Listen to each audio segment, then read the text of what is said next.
Bonsoir tout le monde, grosse soirée ce soir. Oui, impeccable. Donc l'idée, j'ai réussi à tout caler pour qu'on puisse avoir la soirée de ce soir sur les élections en Turquie.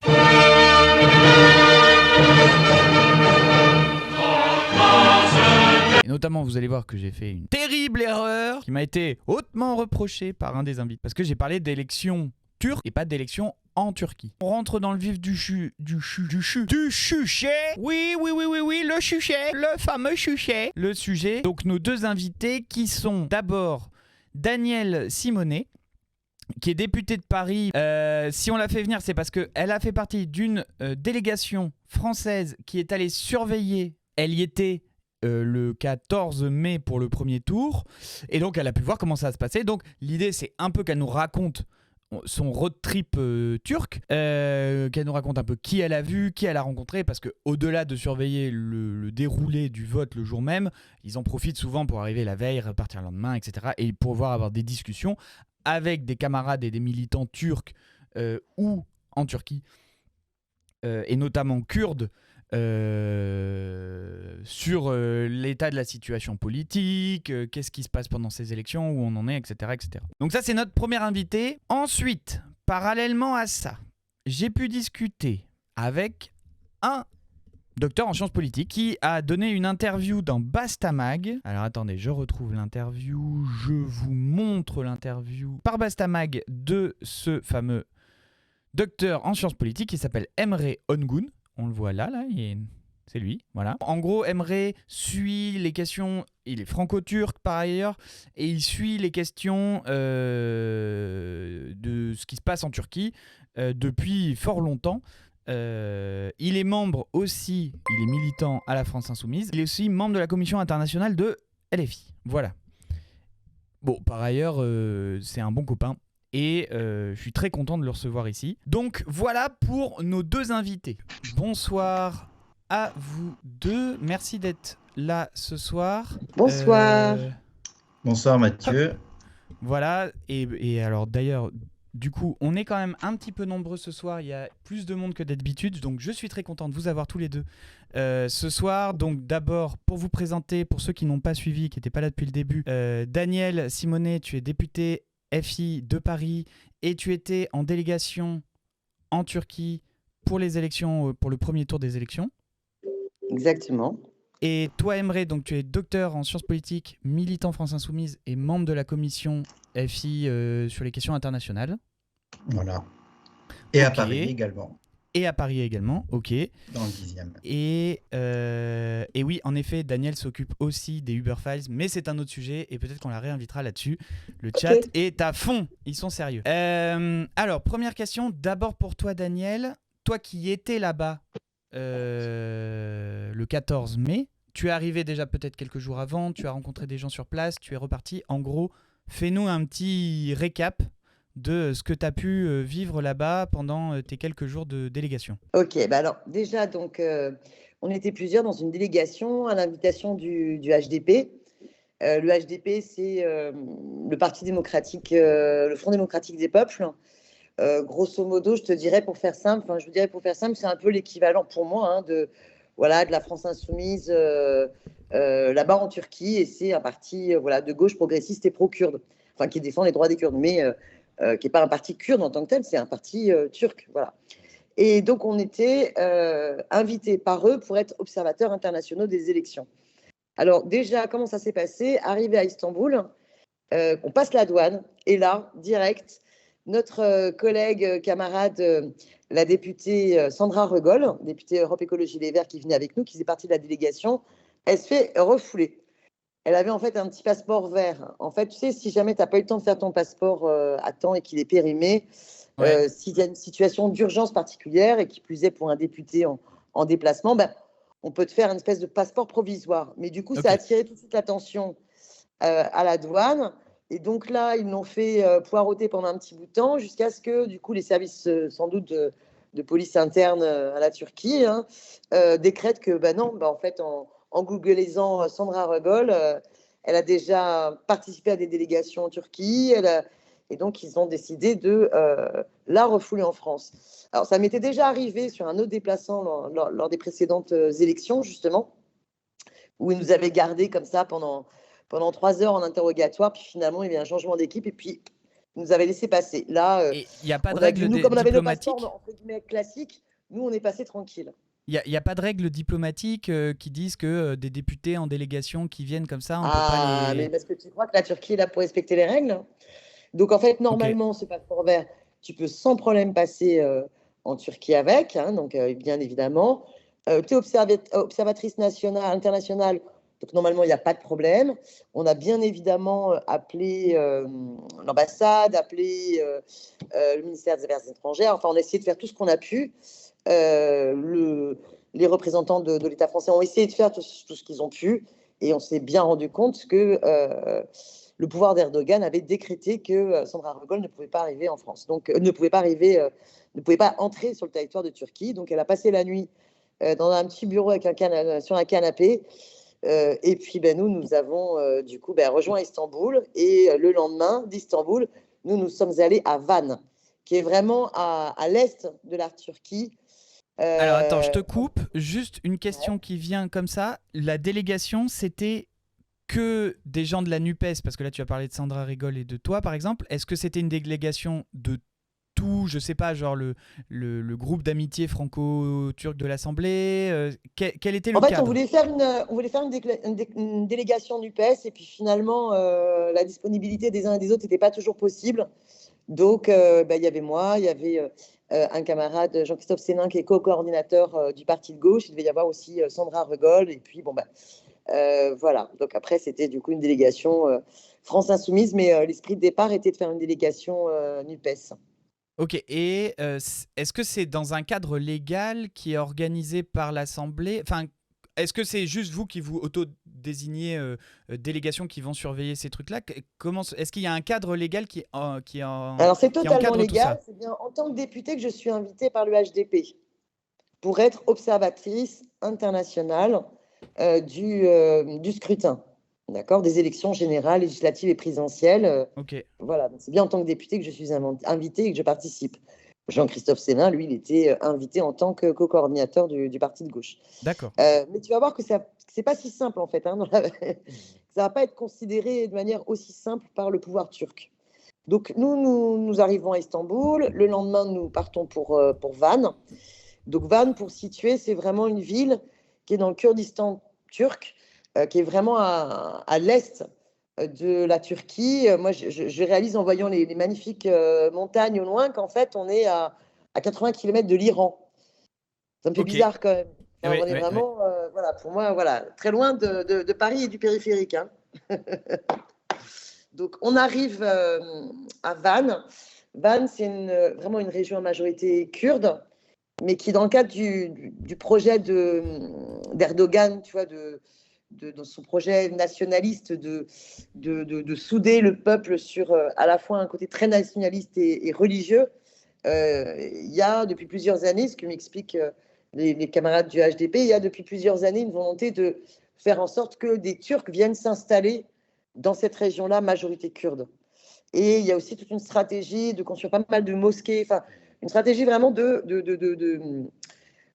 transformer aussi le peuplement en fait, local. Hein. Donc, on est dans ce contexte-là. On est dans une région aussi, pour que tu comprennes, par exemple, le maire celui qui avait été élu maire dans cette ville, à Vannes, sitôt élu, sitôt il a été destitué par le pouvoir d'Erdogan et remplacé par un préfet ou un personnel administratif pour mettre la ville sous tutelle. Et ça a été le cas dans plein de villes qui ont connu la victoire du HDP. Eh bien, ils ont subi ce déni démocratique. Il faut savoir qu'on est quand même dans un contexte où la démocratie en Turquie, on me dit, moi, au niveau du HDP, ils me disent qu'il y a environ 270 000 militants, c'est énorme, hein, 270 000 militants qui sont passés par la prison. Ça ne veut pas dire qu'il y a en ce moment 270 militants, mais... Et c'est vrai que là-bas, quand on rencontre les représentants du HDP, soit des responsables, soit des militants, ou soit même des gens avec qui on rediscute dans la rue, avec qui on sympathise. Tous, soit on fait de la prison, soit on a un très proche qui a fait de la prison, soit eux-mêmes ont peur de bientôt être arrêtés et de faire de la prison. Donc on est quand même dans ce climat extrêmement pesant, extrêmement lourd. Donc ça te met tout de suite dans l'ambiance. Après, ça a été des rencontres magiques. La veille du scrutin, je rencontre les femmes qui sont candidates aux législatives, soutenues par plein d'autres femmes. Et moi, ça me parle beaucoup parce que la stratégie féministe est vraiment au cœur de leur stratégie révolution citoyenne. C'est-à-dire qu'à la fois, que ce soit en Turquie, que ce soit au Rojava, c'est cette région de l'est de la Syrie, mettre le féminisme au cœur a été, par exemple, une arme pour montrer que dans la lutte contre Daesh ou dans la lutte contre le côté fasciste, islamiste d'Erdogan, ça permet à la fois d'incarner un projet alternatif, mais aussi s'appuyer sur l'émancipation des femmes est le meilleur moyen pour construire l'émancipation de tout un peuple. Alors que souvent, tu vois, dans nos cultures politiques, le féminisme, les discriminations, on va dire que c'est le sociétal à côté. Je caricature un peu, ça évolue, hein, mais bon, pendant longtemps, dans la gauche, la question féministe, c'était une fois qu'on aura fait la lutte des classes. Hein, et je caricature pas tant que ça. Hein. Non, pas tant que ça, en fait. Pas tant que ça. Et donc, moi qui suis très féministe et qui suis intimement convaincue que la question féministe est vraiment centrale, et ne doit pas être juste simplement comme l'à côté, mais vraiment comme le cœur du mouvement d'émancipation qu'on fait, ça me parle beaucoup. Donc, j'ai rencontré beaucoup de femmes là-bas avec qui j'ai pu discuter. Et puis, j'adore leur slogan, tu sais, c'est « Jinjian Azadi », les femmes, la lutte, la liberté. Et dans la révolution iranienne, au point de départ, vous avez une femme d'origine kurde qui est tuée par le pouvoir. Et du coup, le slogan sera aussi le même, de fait, ce slogan kurde, les femmes, la vie, la liberté. Donc ça, c'est le premier jour, la veille. Donc, tu es arrivé la veille de l'élection, tu as pu rencontrer le HDP sur cette... Est-ce que c'était vraiment une petite ville ? C'est quoi la taille de la ville dans laquelle tu étais ? Alors, j'essaie de te... Parce que je suis nulle en mémoire des chiffres. La population de la ville en 2014. Peut-être que Emre, tu sais. 390 000 habitants. Ah oui, c'est plus grand que... Oui, d'accord, ok. J'étais en train de me dire, c'est peut-être Clermont-Ferrand, mais non, en fait, c'est vachement plus grand que Clermont-Ferrand. D'accord, c'est assez étalé, en fait. Ouais. Donc ça, c'était la veille. T'as un magnifique lac et t'as des montagnes autour. T'as même des montagnes avec des neiges. Est-ce que tu as pu te baigner ? Bah non. Moi, je faisais pas assez chaud, puis je suis pas venue là pour ça. Ah oui, d'accord. Non, mais d'accord. Non, mais ok, député qui travaille, j'ai compris. Voir le lac, j'aurais pris la tête pour aller voir le lac. Parce que quand même, hein, c'était beau. Ok. Alors, ça, c'était la veille du vote.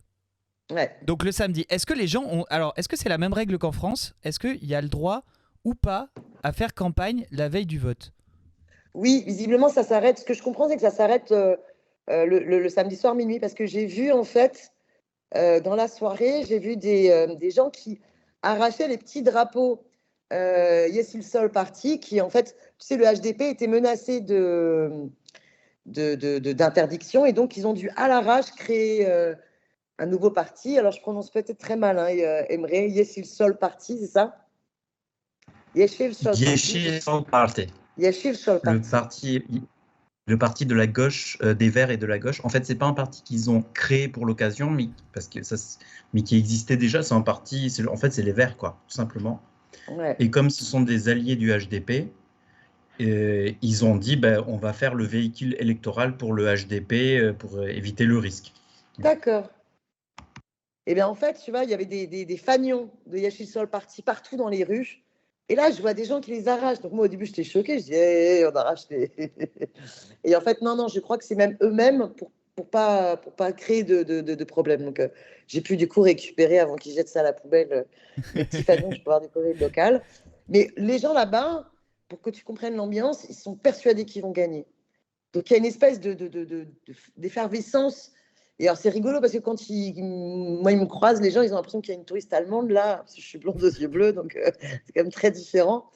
Et donc, le signe de ralliement, c'est pas le V de la NUPES, hein, mais c'est leur signe à eux de victoire, quoi. Et Et donc, du coup, tout de suite, même si je parle pas du tout kurde, à part dire Jinjian Azadi, et puis à part dire Spas, qui veut dire merci, je suis nulle pour le reste.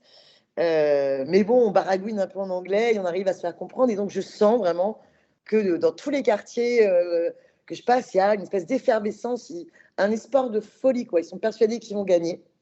Le soir, on rencontre d'autres délégations internationales, des Slovènes, des Suédois, des Belges, et qui sont du coup aussi là en soutien du HDP. Vas-y, Emre, t'avais une question? Non, t'avais une remarque? Non, je t'ai vu bouger, excuse-moi. Et alors, des délégations de partis de gauche, du coup, qui sont, comme vous, dans la même situation d'observateurs étrangers? Ouais. Ok. Est-ce qu'il y Bon, avait des alors, députés européens dans tous ces... oui, il y avait donc 2 députés suédois. Malin Björk? Non, ça te dit rien? Je Une sais jeune... plus les noms. Bon, parce que Mais excuse, comme les députés suédois, on les je connaît sais un peu, plus les mais... noms. Ok, Voilà. ok, ça marche. Bon, de gauche, hein, tous de gauche, hein, Ouais, parce ouais, que ouais, bon, faut ouais, quand même ouais, préciser la normal. situation en Suède, voilà, c'est pas, il y a plein Ouais. de, voilà, bref. Bon, après, c'est un petit peu, c'est pas hyper bien organisé, on sent que c'est compliqué, donc on n'a toujours pas la date et l'horaire du lendemain matin pour savoir où est-ce qu'on se retrouve pour aller faire la tournée des bureaux de vote. Alors, on est au taquet à 7h30 du matin au cas où. Bon, puis c'est que vers 11h. Voilà, l'organisation c'est un peu particulière. Bon, mais on a fait la tournée des bureaux de vote. Et alors là, les 2 premiers bureaux de vote, si tu veux, pas de souci, on se présente, on est avec une délégation du HDP qui nous présente à ceux qui organisent le scrutin. On peut rentrer dans les bureaux de vote. On voit bien les bulletins de vote, les urnes qui sont scellées, les isoloirs. Moi, j'étais allée aux précédentes élections dans une autre région près de Hamet, appelée aussi Diyarbakir. Je me souviens d'avoir été choquée donc, il y a 5 ans parce que j'avais vu des militaires en Kalachnikov à l'entrée des bureaux de vote, voire dans les bureaux de vote. Bon, là, c'est pas ça. Je me dis, bon, c'est un peu mieux. Bon, on voit quand même des grosses voitures, un peu tanks de police qui sont très impressionnants, qui patrouillaient quand même dans la ville. Bon. Et puis, dès le 3e bureau de vote, on est bloqué. Les 3e bureaux de vote, le 3e, le 4e, le 5e bureau de vote, on sent que le message a été passé et que les autorités turques, en fait, ne veulent pas qu'on visite. Alors, on ne saura jamais, tu vois, si c'est le HDP qui a merdé dans la transmission au national de notre fonction d'observateur international pour lequel il nous a sollicité. Je ne pense pas personnellement que ce soit cette hypothèse-là. J'ai plutôt le sentiment que le pouvoir turc, en fait, n'a pas voulu respecter cela et nous a pipoté en disant non, non, vous n'êtes sur aucune liste, vous n'êtes pas autorisé à rentrer dans le bureau de vote.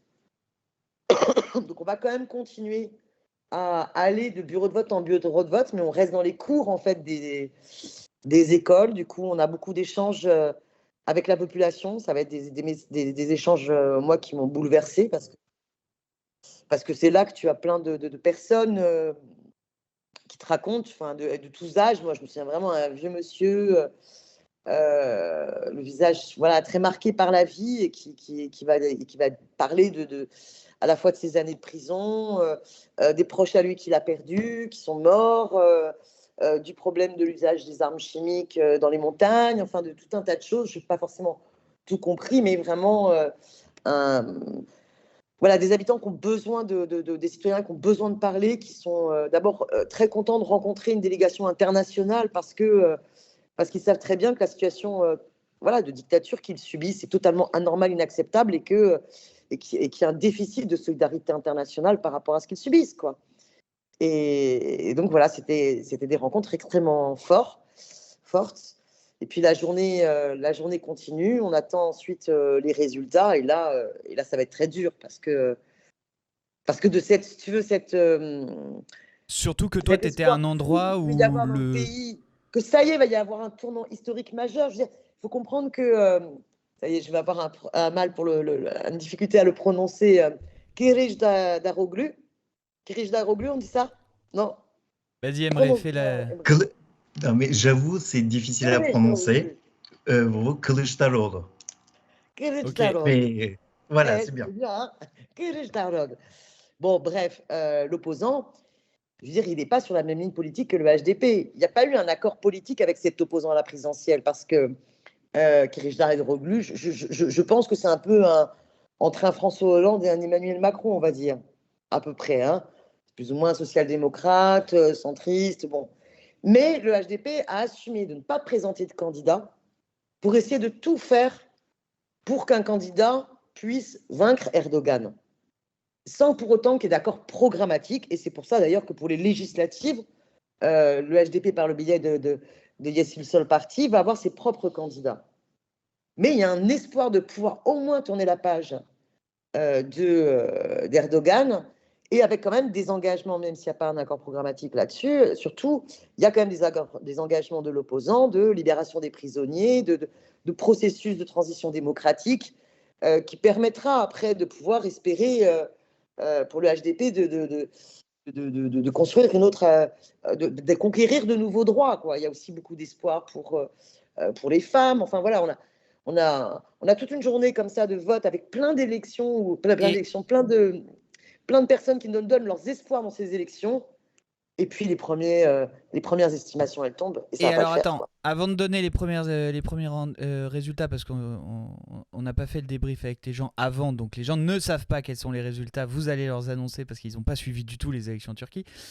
Juste une question, est-ce que donc toi dans la région où tu étais, majoritairement les gens sont acquis au HDP, ou même dans ces zones-là très spécifiques où le HDP est très présent, est-ce qu'il y a quand même une vraie résistance du camp Erdogan dans ces régions-là? Bah ça, je vais le découvrir lorsqu'il y aura les résultats. Toi jusque-là, tu as l'impression que très largement, les gens sont derrière le HDP et que c'est massivement pro-HDP, en fait. Tout à fait, mais en même temps, si tu veux, comment dire, je me balade aussi dans certains quartiers. Enfin, je veux dire, imagine, imagine que tu es turc et tu viens à Paris pendant les élections. Si tu te balades à Belleville ou à Porte de Montreuil, tu te dis, mais c'est bon, quoi. Tout Paris va voter Mélenchon. Mélenchon, c'est le prochain président de la République. Mais à la fin, si c'est tu te réel. balades dans le 16e, tu te dis, ah ouais, Zemmour, il est costaud quand même. Hein. Zemmour, il peut passer, quoi. Tu vois ce que je veux dire? Ça change d'un quartier à un autre, la sociologie. Hein. Mais j'ai plutôt un sentiment que la ville majoritaire, mais Emre, tu vas sans doute plus me préciser. Mais Van, c'est un bastion HDP, c'est un bastion historique. C'est un des bastions. Voilà, le maire qui a été destitué, comme tu dis, il était HDP. Et Van, c'est un des bastions historiques du mouvement national kurde, du HDP et de ses prédécesseurs. D'ailleurs, du coup, localement, le HDP est devant à Van. C'est pas le problème a été à l'échelle de toute la Turquie. Mais on y revient après. Donc, toi, tu es dans une région où, du coup, ça a voté majoritairement HDP. Et ça a voté, pour les présidentielles, ça a voté le candidat. Donc, pour les présidentielles, vous avez un candidat d'opposition face à Erdogan. Ça va se jouer vraiment entre deux personnalités. Voilà, même s'il y a un troisième petit candidat. Erdogan, lui, est soutenu donc, par son parti, l'AKP, parti très nationaliste, très islamiste, mais il va être soutenu par des partis d'extrême droite, très fascistes. Alors en même temps, c'est un peu compliqué de dire qu'il est soutenu par des partis fascistes, parce que ça pourrait sous-entendre qu'Erdogan ne soit pas fasciste. Or, je pense que c'est aussi une forme de fascisme, ce qu'il défend. Mais voilà, quoi. Et face à cela, tu as le candidat Kılıçdaroğlu, le candidat d'opposition, et qui a fédéré voilà, plusieurs formations politiques. Ok. Et donc, qu'est-ce qui se passe le soir au moment des résultats? Je te laisse l'annonce, Daniel, pour tout le monde dans le chat. Qu'est-ce qui se passe le soir? Alors, ça va être un suspense pendant toute la soirée jusqu'à minuit. Ça va être un suspense. En tous les cas, on voit dès le début qu'il n'y a pas de victoire tout de suite de Kılıçdaroğlu. Il n'est pas sur une avance de dingue au point de gagner dès le premier tour. Et puis, on va se rendre compte que pendant toute la soirée, que c'est très serré. Alors après, si tu veux, en fonction, Emre sera plus précis que moi, mais j'ai l'impression qu'en fait, tu as des grosses villes où le candidat d'opposition peut remonter des gros scores, et puis tu as par contre des campagnes très pro-Erdogan. Ce que tu peux avoir en France, en fait, tu vois, des zones rurales, ce qui n'est pas vrai dans tous les départements, mais tu as des régions très, très à gauche, puis des régions qui ne le sont pas. tu as des zones rurales très à gauche, tu as des zones rurales très facho, très Le Pen. En Turquie, tu sens que tu peux avoir des zones très pro-Kurdes, très de gauche, des grosses villes qui sont plus pour tourner la page d'Erdogan, et puis tout un tas de régions qui sont beaucoup plus où en fait ce camp conservateur nationaliste et qui essaie de souder le peuple turc autour de la religion et d'une conception très radicale de la religion, une espèce de bloc conservateur qui est un peu sur le mythe d'une fierté de la Turquie et de l'Empire ottoman, va l'emporter malgré la gestion déplorable d'Erdogan du tremblement de terre, malgré une inflation mais terrible, bien pire qu'en France, où vraiment les prix ont explosé et où les salaires suivent encore moins qu'en France. Enfin, une situation de paupérisation du pays extrêmement grave. Voilà, on se rend compte que c'est très serré. Alors, il y a un côté mitigé, c'est qu'en même temps, c'est historique que Erdogan soit en ballottage. Tu vois, donc il y a à la fois quand même une fierté de se dire, voilà, il est en ballottage, Erdogan, c'est la première fois, quoi. Mais en même temps, dans une situation où il y a 5 points d'écart entre Erdogan et Kılıçdaroğlu, avec une participation qui est déjà énorme. C'était combien la participation d'ailleurs ? Combien tu fais le chiffre 86 pour 88? tous les, voilà, c'est 86%, mais en fait, mais ça, c'est en comptant les émigrés qui, eux, votent moins, forcément, mais sur le territoire même, c'est 90% de participation. Parce qu'en Turquie, c'est un pays où on vote énormément.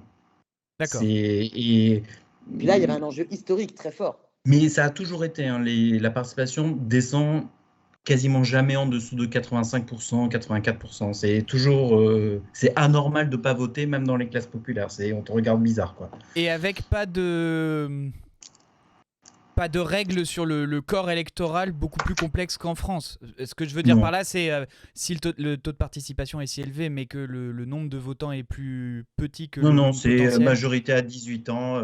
Pour le coup, c'est comme en France.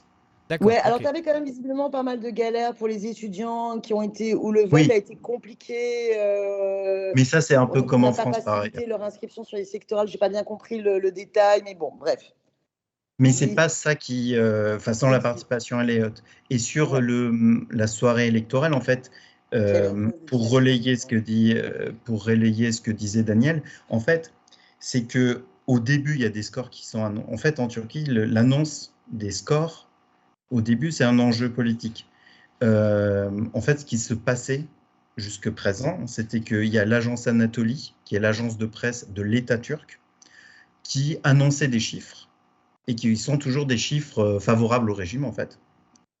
Et on avait vu ça pendant les élections municipales où Istanbul et Ankara ont basculé dans l'opposition.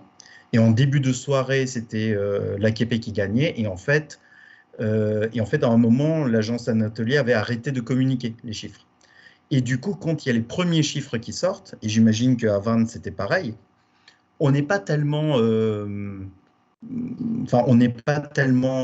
ni déçu, ni tellement même inquiet au tout début. Parce qu'on se dit, c'est l'agence Anatolie. Ceux qui sont derrière leur écran, en tout cas, devant leur écran plutôt, c'est l'agence Anatolie, c'est pas crédible. Et il y a le parti de Kılıçdaroğlu, les représentants, qui sortent en disant, mais écoutez, ça, ces chiffres, on les connaît, c'est l'agence Anatolie, ils sont nuls, ça veut rien dire.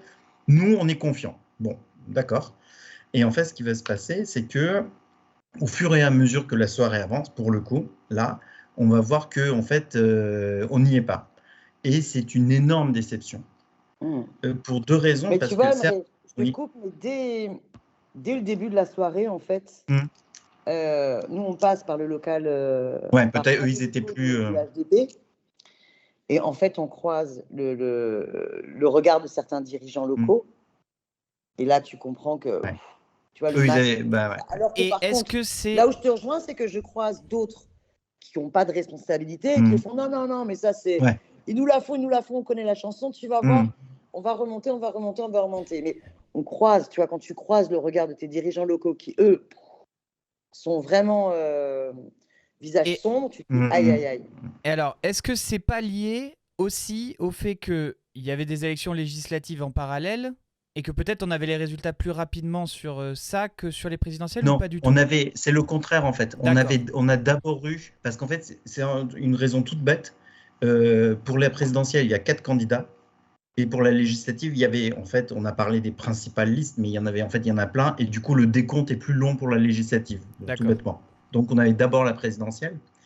Et en fait, au fil de la soirée, alors, parce que non seulement, ce qu'a dit Daniel, c'est la première fois que Erdogan est mis en ballottage, mais l'état d'esprit dans lequel, alors pour le coup, toutes les forces d'opposition c'était on va gagner, et l'enjeu, c'est même pas qu'on gagne, c'est qu'on gagne au premier tour. Ouais. C'était ça la mentale. On était, et pour le coup, moi aussi, tout le monde était convaincu qu'on peut gagner au premier tour et qu'on aurait la majorité à l'Assemblée, enfin que l'AKP serait minoritaire à l'Assemblée. Et les deux ne se sont pas vérifiés. Mais du coup, moi, j'ai dit à certains amis, pour moi, à titre personnel, c'est la plus grande déception politique de ma vie. C'est vraiment, ça a été une énorme douche froide parce qu'on était convaincus que ça allait être la bonne.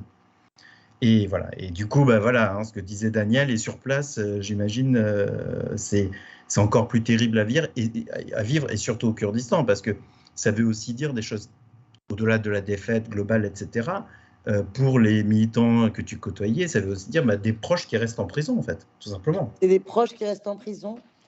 C'est des camarades qui te disent le prochain, c'est moi. On fait une photo, mais tu la mets pas sur les réseaux sociaux, hein, on la partage pas.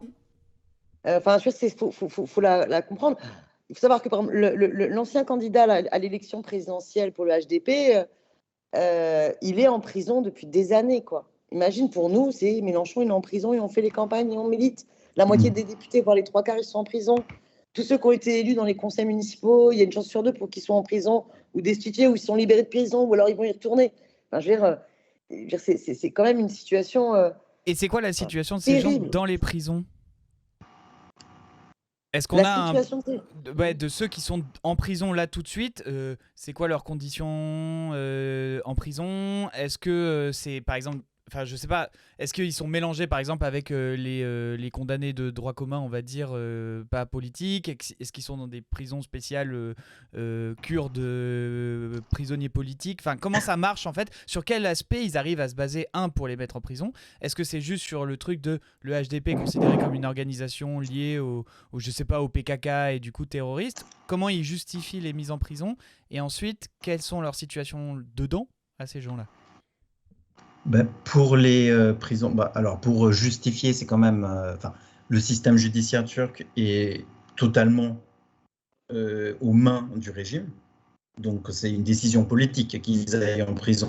C'est pas le juge qui décide qu'il a en prison. Le juge applique une décision prise au palais présidentiel d'envoyer tel ou tel cadre en prison ou tel dirigeant en prison. Et ensuite, ça se décline au niveau des militants. Donc, et après, les prétextes sont multiples. Il y a des formules, sympathie ou soutien non armé à une organisation terroriste, insulte au chef de l'État, insulte à la turcité, insulte aux forces armées. C'est pas ça qui manque. Pour les dirigeants, les principaux dirigeants, par exemple, celui que citait Daniel, Selahattin Demirtas, donc qui était le précédent, qui à l'élection présidentielle précédente, le HDP avait, donc ils ont présenté 2 fois Selahattin Demirtas. La campagne de 2018, il l'a faite depuis la prison. Et y compris son clip de sa vidéo de campagne est tournée en prison. Et Demirtas, il est en prison, mais aussi parce qu'il était co-dirigeant, les 2 co-dirigeants du HDP de l'époque, Figen Yüksekdağ et Selahattin Demirtas, sont en prison.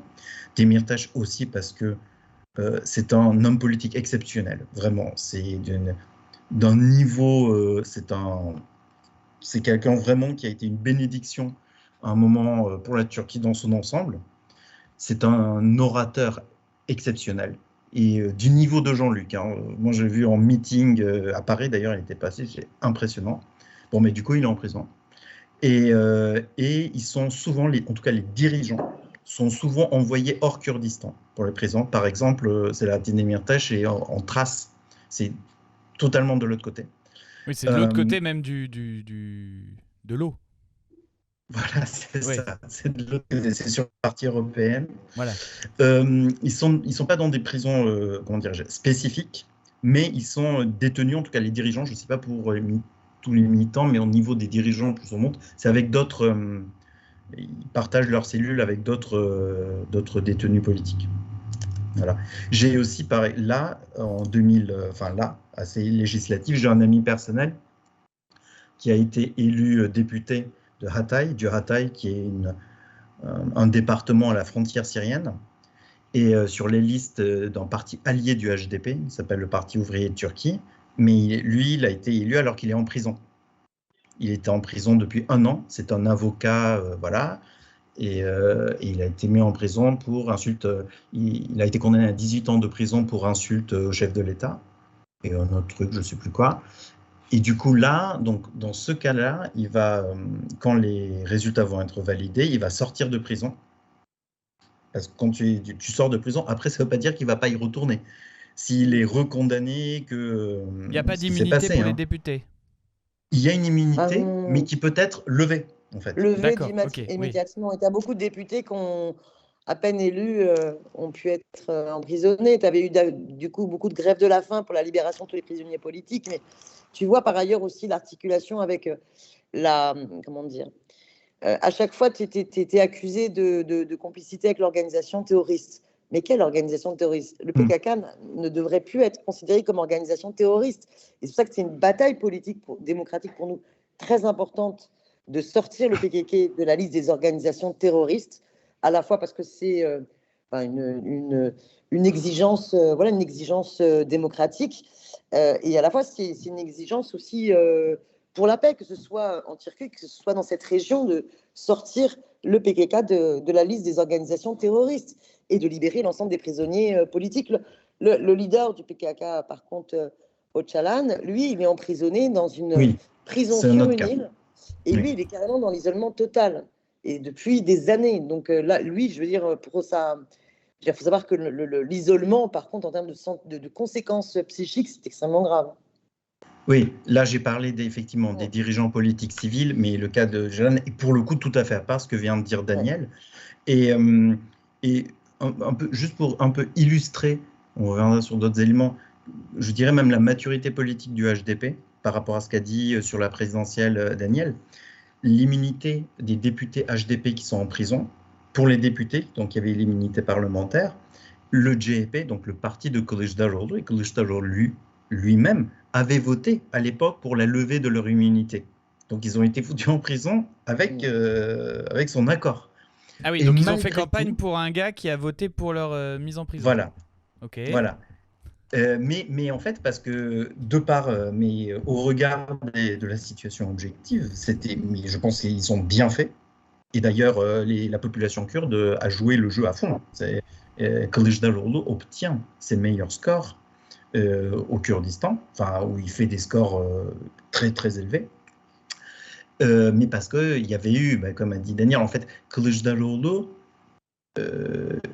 l'enjeu d'une victoire de Kılıçdaroğlu, et bon, pour ça, il y avait quand même, c'était un peu clair, dans un premier temps, c'était, en fait, c'est juste que les gens sortent de prison, quoi. Tout ce qu'on attend, en fait, de Kılıçdaroğlu, dans notre perspective, c'est que, voilà, les gens sortent de prison, que les universitaires qui ont perdu leur emploi, juste pour avoir signé une pétition pour la paix, retrouvent leur emploi, enfin, ce genre de choses. En termes de politique sociale et économique. Les gens sortent de prison, c'est les élus, c'est les militants politiques, c'est des journalistes, c'est des avocats, c'est énormément de monde, quoi. Et d'ailleurs, moi, ce qui m'a frappé, c'est qu'à chaque fois qu'on allait dans les locaux du HDP, à chaque fois, ils nous présentaient donc des responsables, des élus, mais qui ne pouvaient pas exercer leur mandat puisqu'ils étaient destitués, et puis aussi beaucoup d'avocats. C'est-à-dire que tu as toujours beaucoup d'avocats parce qu'en fait, il y en a tellement. Pourquoi est-ce qu'il y a autant d'avocats? C'était la question naïve qu'on avait posée dès le premier jour. Mais parce qu'on a tellement de camarades qui soit sont en prison, qu'il faut le faire ressortir, qu'on a besoin de beaucoup d'avocats. Voilà, donc s'engager en politique, il faut faire des études de droit. Voilà, moi je fais des études de psycho, ça va pas du tout. Il faut faire des études de droit. Je vais pas pouvoir rester avec vous plus longtemps. Ouais. Pas de souci, vraiment, Daniel. Comment dire, moi, ce que j'étais marquée, j'étais aussi frappée par le fait qu'ils veulent garder aussi toute leur dignité du combat et la tête haute, et que pour eux, ils vont continuer à vouloir y croire jusqu'au dernier jour. Voilà, c'est important pour eux jusqu'au deuxième tour d'espérer. Ça m'a frappé, quoi, cette détermination et vraiment le courage qu'ils peuvent avoir. Évidemment, pour moi, vu de loin, je trouve ça très mal barré, parce que les 5 points d'écart, s'il y a que 5 points d'un autre parti fasciste qui vient en plus, là, dernièrement, d'appeler à voter Erdogan, on a du mal à voir comment il pourrait déjouer ce qui semble être fait d'avance. Mais quoi qu'il advienne, il faut absolument un soutien beaucoup plus fort, parce que c'est à la fois important, évidemment, pour la démocratie en Turquie et pour l'ensemble du peuple turc, mais c'est important aussi pour toute la région, qu'il y ait une évolution de la Turquie vers la démocratie. C'est essentiel pour la région, et c'est essentiel aussi sur plein d'autres enjeux internationaux. On voit et là, il y a une hypocrisie quand même de l'Union européenne qui finalement se bouche le nez, se pince le nez, fait semblant de ne pas voir qu'on piétine et qu'on bafoue la démocratie en Turquie, parce qu'elle délègue à la Turquie le contrôle migratoire aux frontières syriennes. Et c'est une honte absolue. C'est dans une conception d'Europe forteresse qu'on va accepter que le fascisme mette en prison tous les défenseurs de la liberté. C'est inacceptable. Et puis on voit bien aussi le jeu qu'Erdogan, qui est dans l'OTAN, la Turquie qui est dans l'OTAN, peut jouer aussi vis-à-vis de Poutine. Enfin, pour tout un tas de raisons, il est essentiel qu'il y ait un changement radical en Turquie, mais donc il est essentiel que la communauté internationale, la communauté européenne et la France se fassent entendre. Et c'est une honte que le soutien ne soit pas là, alors qu'on était bien content d'avoir les Kurdes qui combattent contre Daesh, et on les oublie vite. Et là, je veux dire, on ne se posait pas la question ah là là, mais quand même, le PKK, c'est une organisation terroriste. Non, on était content que les YPG se battent contre Daesh. Donc, il faut sortir le PKK de la liste des organisations terroristes. Donc, il faut, pour le processus de la paix, accepter qu'il y ait les Kurdes autour de la table. Voilà. Je ne suis pas une grande spécialiste de ces questions-là, mais chaque déplacement en Turquie m'a profondément marqué et touché. En tous les cas, énorme respect pour les militants kurdes. Merci beaucoup Daniel, c'était super, et j'étais très content aussi de t'avoir, parce que le but du jeu, c'est à la fois d'avoir une discussion un peu de là où on est en France, etc. Moi, au milieu de l'Auvergne, ou à part des magasins turcs, j'en croise pas beaucoup, quoi. Et surtout, je vois pas de Kurdes. Donc, c'était aussi l'idée d'avoir un peu le retour de terrain qu'on n'a pas forcément quand on est d'ici en France, et où on se rend pas compte. Par exemple, à Clermont-Ferrand, 92% de la communauté turc a voté pour Erdogan, donc forcément il y a tous ces trucs là qu'on se rend pas forcément compte. Donc c'était vraiment trop cool de t'avoir. Merci beaucoup à toi. Je te laisse à une prochaine discussion. Et oui bien sûr, pas de souci, on parlera des Uber Files un jour avec Leïla. Ça marche. Allez, à plus. Merci beaucoup. À plus. Alors, vu que Daniel a fait un grand débriefing de ces 3 journées en Turquie, j'ai pas eu le temps de poser toutes les questions que je voulais lui poser, mais c'est pas grave, je vais me servir de toi pour la suite. Et alors, le taux de participation. Alors, je récapitule pour les gens qui sont dans le chat et qui n'étaient pas là au départ. On a fait une liste de questions sur tout un tas de trucs, et il y en a certaines qui ont été répondues, notamment sur le taux de participation, sur la fin, sur le fonctionnement et le lien avec l'international que ça a. Daniel en disait 2 mots. Peut-être une question pour réétendre la discussion à l'échelle de la Turquie entière.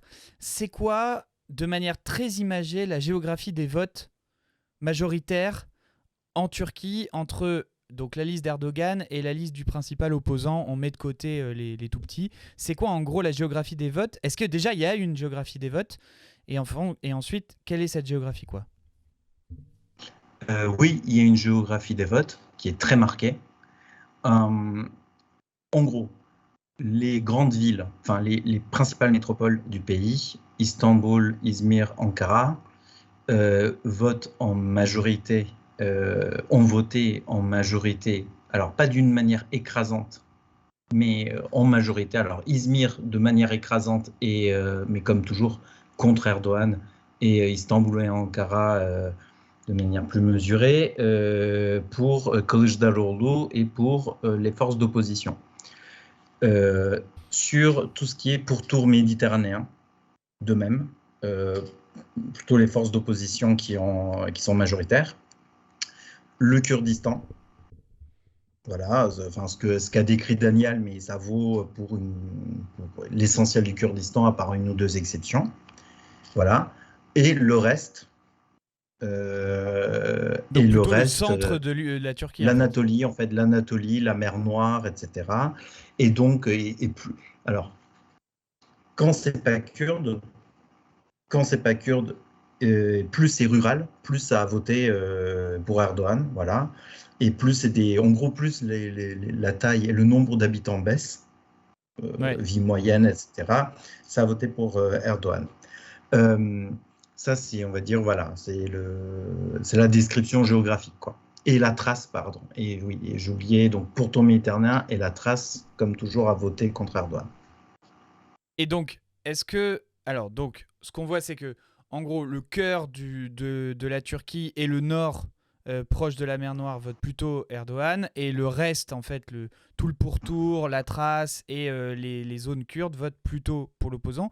Du coup, question suivante, en termes de sociologie de ces deux blocs géographiques, qu'est-ce que ça veut dire de la Turquie ? Est-ce que, par exemple, je sais pas, tout à l'heure on disait que l'opposant n'était pas spécialement un mec vraiment de gauche radicale, etc. Donc je me doute que sociologiquement on ne doit pas avoir que du prolétaire qui a voté pour ce candidat-là. Et qu'est-ce que ça représente en gros géographiquement en sociologie, quoi ? Mais en fait c'est ça le problème majeur. C'est-à-dire que en gros le prolétariat, enfin dans le prolétariat en Turquie, il y a les Turcs, il y a les Kurdes, après il y a quelques autres minorités, mais essentiellement, bon, les Kurdes, j'ai dit pour qui ils avaient voté, que ce soit au Kurdistan ou dans les villes de l'Ouest.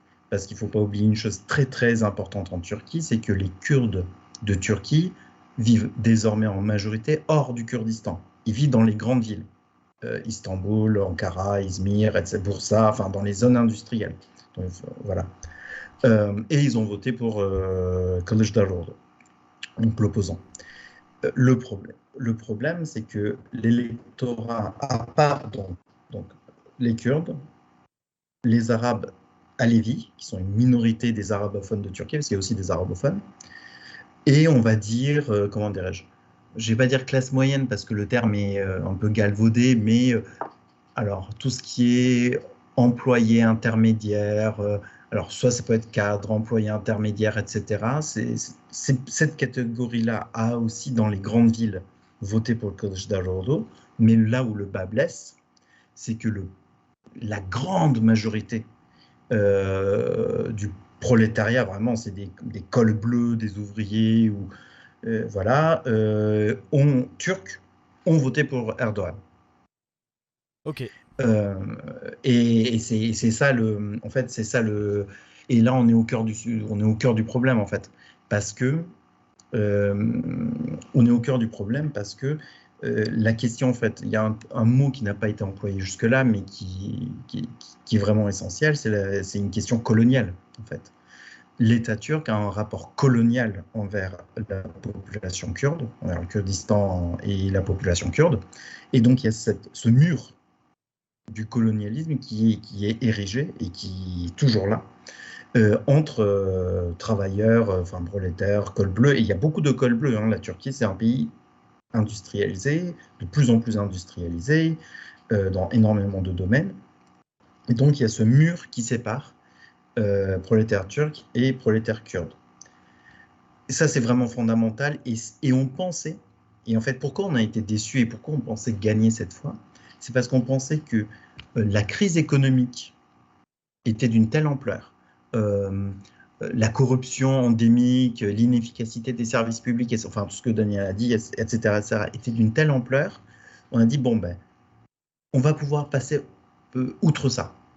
En tout cas, il y aura suffisamment qui seront au moins démobilisés du côté d'Erdogan pour quand même qu'on arrive à arracher une majorité. Mais en fait, ça n'a pas été... il y a des soupçons, des soupçons, mais qui sont un peu étayés, hein, de fraude, etc., mais qui sont quand même limités. C'est pas au point de changer, d'inverser le résultat, a priori. Et le fond du problème, c'est ce que j'ai dit. En nombre de voix, ça compte combien les 5% qu'il y a d'écart là entre les deux? Ça représente combien de voix je me rends pas compte, moi.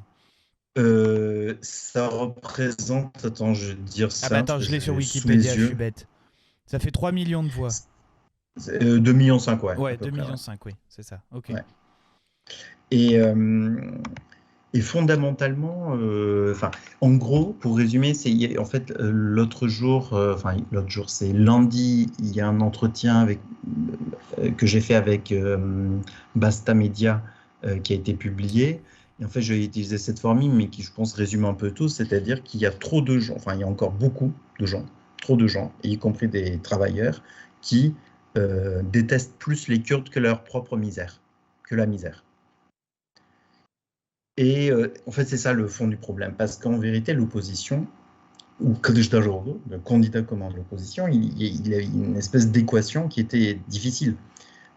C'était d'un côté, il avait besoin du soutien des Kurdes, et il l'a eu, mais de l'autre côté, il a aussi besoin du soutien de gens qui détestent les Kurdes, et qui ne veulent pas que les Kurdes soient dans l'équation d'une quelconque manière que ce soit. Et du coup, c'est ce qui... Et on n'a pas réussi à passer outre ça, contrairement à ce qu'on espérait. Et alors, en lien avec ça, à quel moment, en fait, donc Kılıçdaroğlu a décidé d'assumer le soutien du... Est-ce que c'est un choix de sa part de dire j'assume le soutien du HDP, ou alors, et est-ce que peut-être il a fait une erreur et qu'il n'aurait pas dû l'assumer, mais laisser quand même faire le HDP sa campagne de soutien, en gros, mais complètement en dehors de l'alliance électorale, etc., pour s'écarter. Et est-ce que ça aurait changé quelque chose au vote? Alors, il y a eu le HDP n'était, comme j'ai dit, comme Daniel aussi l'a dit, en gros, il y avait, comme il y avait deux élections en même temps, voilà, il y avait l'alliance de Kılıçdaroğlu, où d'ailleurs il y a son parti qui est en gros de centre-gauche nationaliste, qui est le principal parti d'opposition, mais avec notamment un parti venu de l'extrême droite, oppositionnel à Erdogan, et plein de petits partis de droite. Bon. Et le HDP, en fait, qui est dans une autre alliance qui s'appelle Travail et Liberté. Donc, en gros, il y a le HDP et des partis de gauche radicale. Bon. Et ça a été explicite. C'est-à-dire qu'il y a eu une rencontre entre Kılıçdaroğlu et la direction du HDP. Et le HDP a pris la décision, suite à ça, de ne pas présenter de candidat. Et d'ailleurs, Kılıçdaroğlu a fait, et puis ses soutiens, ils ont fait des meetings au Kurdistan, qui ont été, et même à Van, dans toutes les villes, où pour le coup, les gens qui étaient présents, ce sont des électeurs HDP par ailleurs. Et il y avait des drapeaux HDP dans le public, mais c'est normal. Donc c'était explicite, même si le HDP n'était pas dans la campagne de Kılıçdaroğlu en tant que tel. Est-ce qu'il pouvait faire autrement? Moi, je ne pense pas, en fait. Parce que quand même, il faut bien comprendre que Kılıçdaroğlu, donc, c'est le candidat du CHP, le CHP, qui a un passif très lourd, dans le mauvais sens du terme, qui a une histoire historiquement, on va dire, négative envers la population kurde. Donc, comme j'ai dit, il avait besoin du soutien des Kurdes, et pour avoir le soutien des Kurdes quand même en masse, il fallait qu'il fasse un peu des efforts, quoi. Voilà, pour dire, parce que à cause de cette histoire, le CHP n'est pas forcément un parti crédible au Kurdistan jusqu'à présent, et donc oui, il fallait le faire, mais en même temps, il y a cette équation qui s'est révélée insoluble, mais il n'y avait pas tellement le choix, et la campagne qu'il mène, je trouve, le discours qu'il a jusqu'au premier tour, et qui a changé entre les deux tours, on en parlera peut-être, c'est un discours très inclusif, un peu on est tous frères, on est tous sœurs, vive la Turquie avec tout le monde, etc. Bon. Et notamment, c'est dans ce cadre-là qu'il fait son coming out à Lévis. Tout à fait, tu as raison d'en parler, et je pense que ça joue aussi. Parce que, en fait, Kılıçdaroğlu a été le candidat d'abord de sa propre alliance. Ensuite, le HDP a dit on ne présente personne face à lui. Mais ça a été difficile. C'est-à-dire que Kılıçdaroğlu n'a été désigné comme candidat de son alliance que genre 1 mois et demi avant l'élection. Enfin, très, très tardivement et au bout de mélodrames, de crises, etc. Je vous passe les détails. Mais même si c'était jamais admis, on ne peut être que convaincu qu'une des raisons pour lesquelles il y avait des réticences envers Kılıçdaroğlu, c'est parce qu'il est Alevi. Voilà. Et en plus, c'est un Alevi de Dersim. Et ça, c'est pas neutre. Alors, c'est quoi ça, Dersim? Quoi Dersim, c'est un département, c'est une commune et un département en Turquie, mais qui est très particulier, c'est-à-dire que c'est un endroit qui a une histoire très, très, très marquée de révolte envers le pouvoir central. Et qui sait ensuite qu'il y a une image de gauche, qui est ancrée à gauche et qui est une très forte. Voilà. Et donc ça, et d'ailleurs le nom officiel de Dersim aujourd'hui, c'est Tunceli, du nom de l'opération militaire qui visait à massacrer la population. Donc, ah oui. Mais c'est voilà. Comme à Mayotte qu'on va rappeler Wambushu, c'est ça? Mais c'est vraiment un peu. Alors c'est un peu la même logique. Hein. C'est comme si la capitale de Mayotte, dont le nom m'échappe là, qu'on m'excuse, était rebaptisée Wambushu. Sauf que là, c'est à un niveau supérieur, parce que Tunceli, ça veut dire main de bronze, en fait. C'était le nom de l'opération. C'était des bombardements par l'avion, etc. Mais c'est Mamoudzou, la capitale de Mayotte. Voilà, merci le chat. Donc, merci le chat. Et donc, c'est un Alevi de Dersim. Même si lui, il a jamais joué au gauchiste, ne serait-ce que ça le situe. Voilà. Et oui, et tout à fait, c'est dans le cadre de ce discours inclusif qu'il dit, oui, moi je suis Alevi, et où est le problème? Il n'y a pas de problème, etc. Bon. Mais ce que je trouve n'était pas un mauvais move, parce que tout le monde le sait qu'il est Alevi. Mais donc, voilà, il a assumé avec un discours englobant, etc. Voilà. Ok. Donc, il assume ce côté englobant. Et donc, ça, c'est toute la stature qu'il a avant le premier tour, où il essaie de rassembler le plus large possible tous les secteurs qui peuvent potentiellement voter pour lui. Patatras, ça ne passe pas. Alors, question suivante. 1. Quel est l'objectif du second tour? Avec, en plus, on n'en a encore pas parlé, mais les résultats des législatives qui sont pas bons et qui font que de toute manière, même si ça serait pas simple, mais tu pourras peut-être nous en dire un peu. Et donc en fait, c'est que faire là tout de suite et que faire si ça passe pas après. C'est quoi l'idée qu'ont les militants là-bas de la suite, quoi? Là, là, je pense que la mentale, ça va être compliqué, très compliqué. Enfin, ne serait-ce que les mathématiques sont là, que on peut peut-être améliorer le résultat avec une meilleure surveillance des bureaux de vote, un meilleur niveau d'organisation. Voilà. Et que ça va être compliqué, mais il faut tenter il faut tenter jusqu'au bout. Mais effectivement, Kılıçdaroğlu a changé de ton complètement après le premier tour. Et en gros, il y a une question que Daniel a abordée, mais là qui est vraiment importante. Enfin, elle a abordé un peu indirectement, mais qui est vraiment importante, qui est la question des réfugiés syriens. En gros, la Turquie, il y a la question coloniale qui est structurante depuis le début. C'est une question qui est ancienne, voilà, depuis sa fondation. On en a parlé, c'est toujours là. Il y a les questions du négationnisme sur le génocide arménien, qui est toujours là. Ça, c'est des vieilles questions, toujours d'actualité. Et puis, il y a une nouvelle question, nouvelle depuis 10 ans maintenant, c'est celle des réfugiés syriens, des migrants syriens.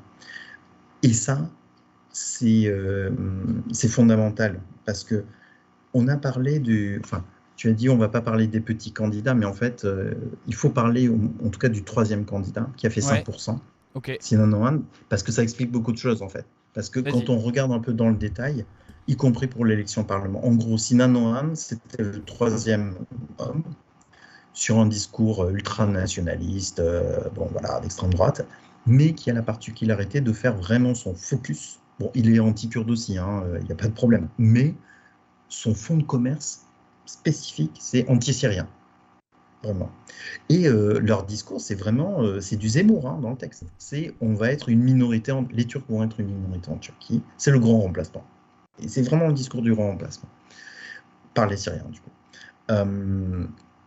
Et son parti, donc lui il fait 5%, et son parti fait 2,5% au niveau national à l'élection parlementaire. Enfin, le parti qu'il soutient, c'est un peu compliqué.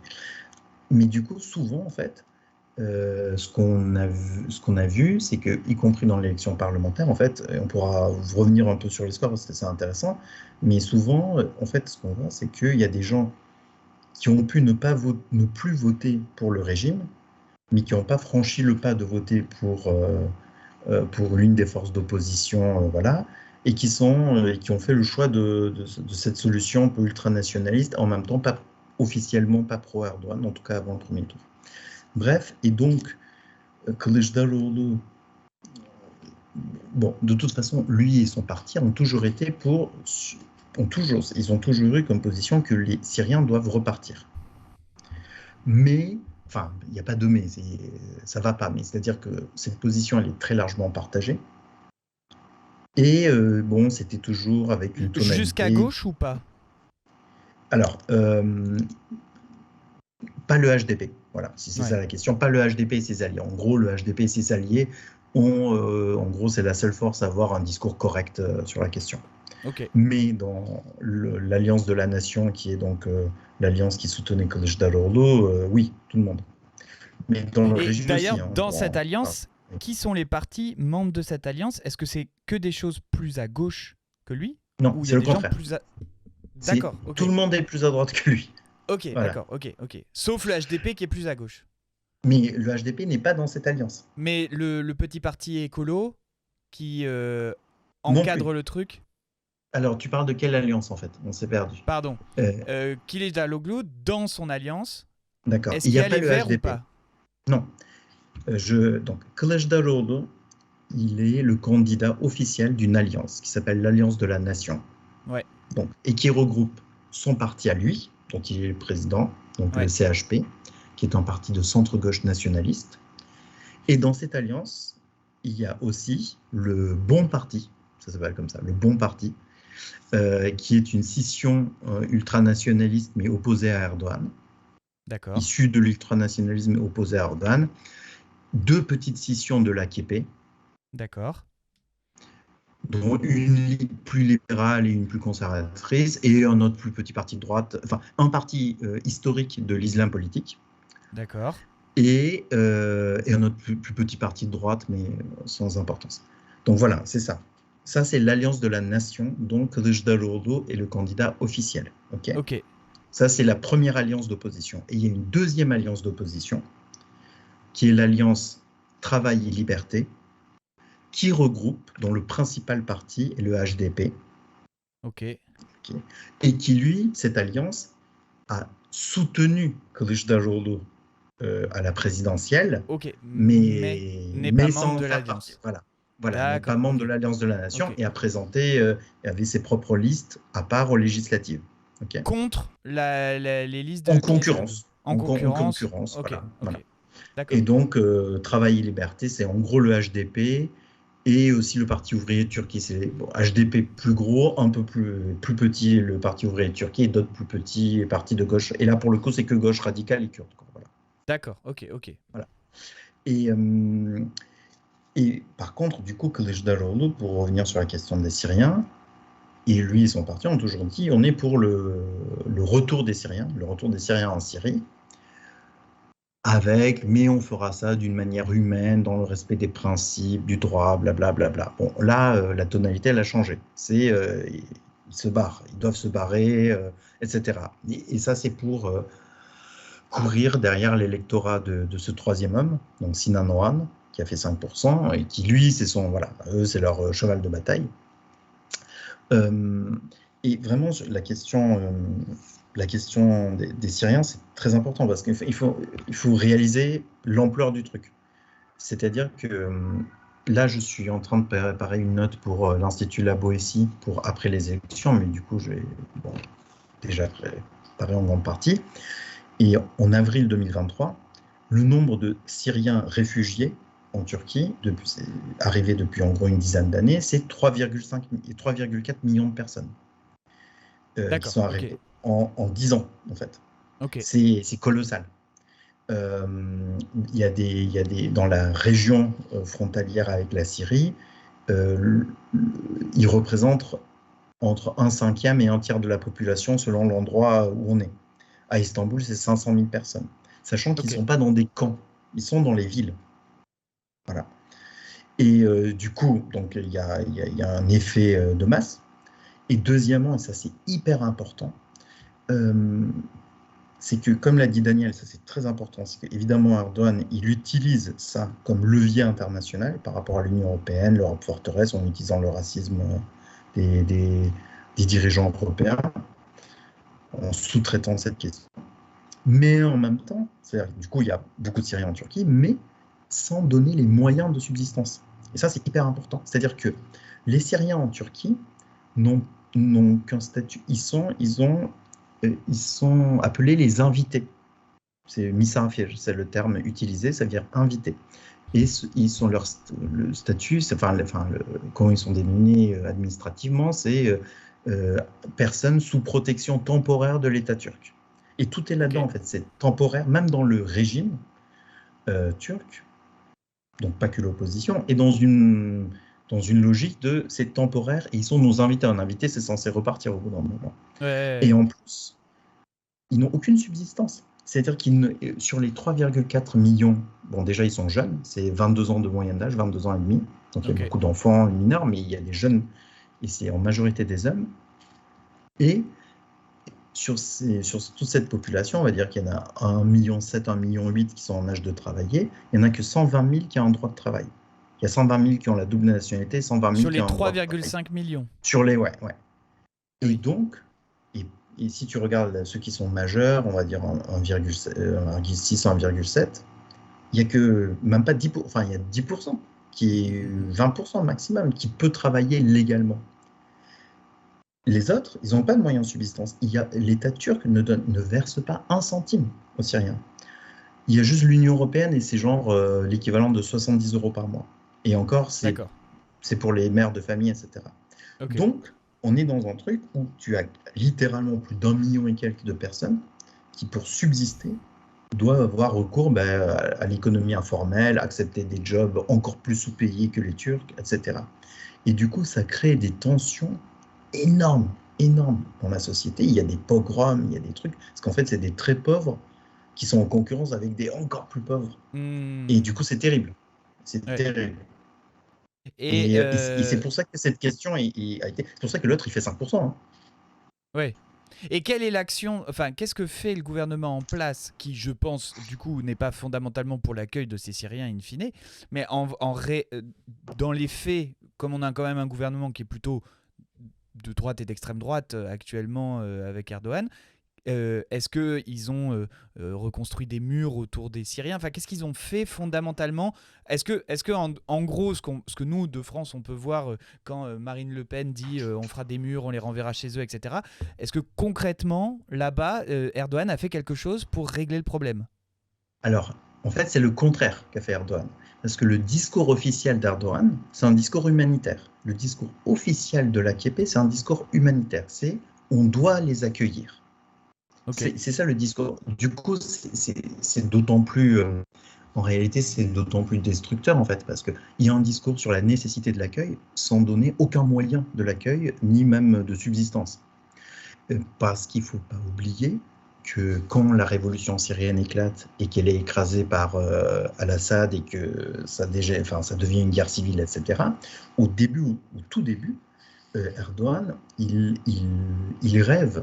Alors, d'une part, évidemment, il ne veut pas d'un État, d'une entité kurde, quelle qu'elle soit à ses frontières, déjà.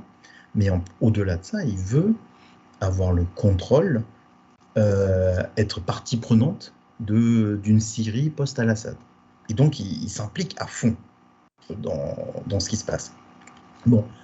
Et en bref, ça échoue. C'est-à-dire qu'il va revoir ses attentes à la baisse. En gros, juste latter la gueule aux Kurdes, il va s'en remettre à ça. Et plus jouer sur réduire ses ambitions. Et d'ailleurs, Mais du coup, comme il y avait, en tout cas pendant plusieurs années, ce discours qui était très hostile à Al-Assad, ce tyran horrible, ce qui est vrai par ailleurs, mais bon, c'est pas une raison pour faire ce qu'il fait lui aussi. Du coup, il y a eu tout un discours très humanitaire d'accueil. D'où le terme employé par le régime, c'est invité. C'est pas non plus c'est pas invasion, etc. C'était invité. Ouais. Mais par contre, ça crée des tensions aussi. Premièrement, par rapport à son principal partenaire, parce que il faut pas oublier un truc très très très important, et ça c'est et encore plus important maintenant avec ces élections, c'est que on parle d'Erdogan, on parle de l'AKP, mais il faut vraiment pas oublier que c'est une coalition qui est au pouvoir en Turquie, et même c'est une coalition parlementaire pour avoir la majorité. Oui, parce qu'il est minoritaire en fait, l'AKP. Exactement, l'AKP seul n'est pas majoritaire. Il a un allié principal, qui s'appelle le MHP, le Parti de l'Action nationaliste, et qui est l'héritier direct du fascisme turc, du courant fasciste turc. D'ailleurs, parenthèse, sur la plateforme de podcast de gauche Spectre, dans le podcast Minuit dans le siècle, j'avais fait un entretien avec Hugo Paletta sur le fascisme turc, et du coup je parle beaucoup du MHP évidemment. Donc ce sont ses alliés, et le MHP par contre, eux ils ont toujours été eux c'était pas leur délire l'accueil, etc. Bon, comme c'est leur allié l'AKP, ils ont dit oui c'est les invités, mais le MHP a toujours dit oui c'est nos invités, mais bon allez, il faut qu'ils partent, et ça fait des années qu'ils le disent, et du coup ils le disent d'autant plus maintenant. Et l'AKP, et comme Erdogan est en train de, comme j'ai dit, de faire évoluer cette diplomatie vers la Syrie, il y a un rapprochement avec Al-Assad qui est en cours. Le MHP a toujours eu ce discours, et puis même Erdogan et l'AKP, là maintenant, ils sont en train, eux aussi, d'avoir un discours explicitement pour le retour. Et par exemple, là, entre les deux tours, qu'est-ce qu'annonce Erdogan? C'est nous, on a un projet pour le retour à brève échéance de 1 million de Syriens en Syrie. On va leur construire des logements en Syrie. Et du coup, ça, d'une pierre deux coups, parce que ça, c'est des contrats publics pour des groupes de BTP qui lui sont proches. Et la promesse de renvoyer 1 million de personnes, dont une partie est là depuis 10 ans. Ils ont eu des enfants en Turquie. On s'y construit. Ils sont installés, quoi. Voilà, ils sont installés. Et ils sont installés sans statut. Ils sont installés avec ce statut particulier. Avec le statut d'invité, mais donc sans, à part pour 10%, sans droit de travail, du coup complètement dans l'économie, en dessous du informel, niveau de mer, quoi. Informel, voilà, merci. Et donc il y a 3,5 millions de Syriens qui vivent. Est-ce que c'est surtout dans les zones proches? Surtout, c'est à Istanbul. C'est à Istanbul, enfin là où ils sont les plus nombreux, c'est sur les départements autour, en gros les départements non kurdes proches de la Syrie, essentiellement, aux frontières, et Istanbul. Et pourtant, c'est pas dans ces départements-là, ce que tu nous disais tout à l'heure, que forcément Erdogan fait les meilleures voix. Alors, ça dépend, parce que c'est j'ai dit, c'est les départements non kurdes. Proche de la Syrie. Par exemple, mais c'est des endroits où en gros c'est souvent des départements un peu mixtes, on va dire, pour faire rapidement, et où le HDP fait des bons scores parce que les Kurdes votent pour le HDP, et éventuellement quelques Turcs de gauche, et où l'AKP par contre est souvent devant. Et en gros, c'est des villes comme Gaziantep, qui est une grande ville à la frontière syrienne, mais il y a 20% de Syriens. Et d'ailleurs, c'est dans ces villes-là que le séisme a beaucoup plus ravagé les trucs. Alors, le séisme a beaucoup ravagé ces coins-là, en plus. Alors, encore plus des endroits où il n'y a pas beaucoup de Syriens, plus à l'intérieur des terres. Mais oui, ces endroits ont été beaucoup touchés, effectivement. Est-ce que, tiens, je tombe sur la question du séisme. Est-ce que le séisme a eu un impact sur ces élections? Lequel? Et quelles sont les étapes suivantes pour les gens qui sont encore là-bas coincés, quoi? En fait, il n'y a pas eu tellement... Enfin, il y a eu un impact, mais qui a été plutôt favorable à Erdogan, en fait, contrairement à ce qu'on peut penser. Parce que la gestion du séisme par l'État turc a été calamiteuse, catastrophique, etc. Et c'est vrai qu'on était beaucoup dans la mentale parce qu'en fait, en Turquie, il y a eu 2 grands séismes. Il y a eu le séisme de 99, et où l'État, le gouvernement, les institutions à l'époque avaient été lamentables, et ça avait pour le coup contribué à la montée en force de l'AKP, qui était pas encore au pouvoir, ils arrivent en 2002. Et là, ce séisme-là de février, qui est encore plus meurtrier, et c'est vrai qu'on avait la mentale de dire, bah oui, on fait le parallèle, quoi, voilà. Et en fait, non. Et ce qui s'avère, c'est que déjà, en gros, l'État a présenté sous son giron tous les aides qui sont venues, hors de l'État, j'ai envie de dire, tout ce qui est ONG, interne, étranger, ça, c'est eux qui ont mis un peu la main dessus, et qui sont présentés comme l'unique recours, en fait. On est les seuls à pouvoir vous redonner un logement, à pouvoir, en gros, comment dirais-je, ça a été l'effet inverse. Au lieu d'avoir l'effet de colère contre des pouvoirs publics qui ne sont pas en mesure de faire face, ça a été plutôt face à une catastrophe, on se raccroche au seul qui peut nous sauver. Au seul chef, etc. Et du coup, il y a eu les variations. En fait, il n'y a pas eu une baisse plus forte dans ces coins-là. Après, il y a des endroits qui ont été beaucoup touchés par le séisme, où Erdogan n'était pas fort déjà, et du coup il est resté pas fort. Mais les endroits où il était fort, il est resté à peu près aussi. Il a baissé en fait, parce qu'il a baissé partout, mais il n'a pas plus baissé qu'ailleurs. Il s'est pas effondré dans les zones où il y avait il fait encore il fait Kahramanmaraş, qui est la ville la plus touchée, il est à plus de 70%. Hein. Ah oui, d'accord, ok. Il passe de 74 à 72, donc il baisse un peu, mais il reste à 72%. Ouais, il reste à 72%, d'accord, ok. Ok. Donc, ça, on a vu. Oui, une autre question, pas du tout sur le même truc, en même temps encore que... vous avez parlé tout à l'heure avec Daniel des risques que prenaient les gens qui étaient au HDP, à la fois de se faire emprisonner, ou pire, et les difficultés de pouvoir se présenter, etc. En préparant le truc, on s'est posé la question de qui finance et comment se finance le HDP et les partis qui sont considérés comme dangereux, qui sont souvent mis en prison, etc. Comment ça fonctionne économiquement, ces trucs, pour pouvoir tenir ? Alors, là, je n'ai pas des trucs très précis pour le coup. Parce que non, tu n'es pas obligé de donner toutes les infos. Mais alors, il y a... Non, mais alors, parce que je ne les ai pas, en fait. Mais alors, il y a, premièrement, le HDP, ils ont quand même... ils ont toujours plusieurs dizaines de députés. Ils avaient eu 60... Là, ils ont encore 65 ou 67. Enfin, en tout cas, la coalition, ils ont une soixantaine de députés. Et il y a des subventions publiques. Enfin, un peu ça. Et justement, d'ailleurs, l'un des procès... qu'elle faisait face le HDP, mais c'est assez récent, ce n'était pas le cas avant, c'est que donc il y a eu un blocage, de leur trésorerie, ensuite qui a été débloqué, mais en fait tu as un système de subvention. Et puis surtout, alors pour le HDP, il ne faut pas oublier un truc, c'est que le mouvement kurde, parce que effectivement le HDP n'a pas vocation qu'à être un parti de Kurdes, et d'ailleurs il y a une coprésidence, toujours binôme femme-homme, et c'est aussi un binôme kurde-turc. Mais encore plus aujourd'hui d'ailleurs, enfin par rapport à il y a quelques années, c'est vraiment le parti héritier du mouvement national kurde, et quand même c'est beaucoup de Kurdes, c'est voilà, en grande partie. Et bon, et tout ça pour dire, c'est que ce mouvement-là, c'est un mouvement de masse. Faut quand même pas oublier ça. Tu sais combien c'est d'adhérents à peu près? Ça représente quoi en nombre?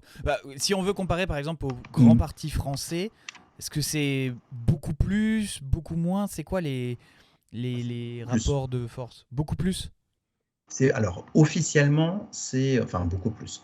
Alors, officiellement, parce qu'en Turquie, quand tu es membre d'un parti, c'est un truc qui est décompté par l'État, en fait. Tu n'as pas ton propre système d'adhésion où tu fais ton truc, quoi. C'est des chiffres officiels et tu te déclares à l'État. Donc, tu vois, c'est un truc un peu complexe, particulier. Il faut l'assumer. Voilà. Mais malgré ça, c'est 45 000 membres officiels pour le HDP. Ok. Mais en réalité, ça draine beaucoup plus de monde. D'accord. Tu vas dans le Kurdistan, tu vas dans les meetings organisés dans une ville comme Ahmed, donc Diyarbakır en turc, ou Van, dont parlait Daniel, ou, etc. Bon, c'est des foules immenses qui sont là. Donc c'est un mouvement de masse. Ça reste un mouvement de masse. Enfin, et c'est pour ça qu'il ne sera pas détruit d'ailleurs. C'est-à-dire que là, par exemple, à ces élections, ils ont quand même des résultats un peu en demi-teinte malgré tout. Ils ont subi des coups, ils peuvent avoir des reculs, etc. Tout ça, mais il ne sera jamais détruit parce que c'est trop un mouvement de masse implanté. Et donc, quand tu as un mouvement de masse, du coup, voilà, tu as des gens qui soutiennent, qui peuvent faire des dons, etc. Parce que, voilà, pour ses partenaires, et donc, en gros, l'Alliance Travail et Liberté, en fait, il y a eu 2 listes. Parce qu'en fait, il y a les alliances, mais en fait, en gros, il y a une liste de HDP et d'autres partis de gauche radicale, mais essentiellement HDP. Et il y a eu le Parti ouvrier de Turquie qui a aussi fait ses propres listes, sans se présenter au Kurdistan en disant, voilà, question nationale, on ne se mêle pas. Et eux, par exemple, mais ils ont 4 députés de leur côté, mais bon, eux aussi, hein, ils ont très peu de thunes, quoi. Voilà.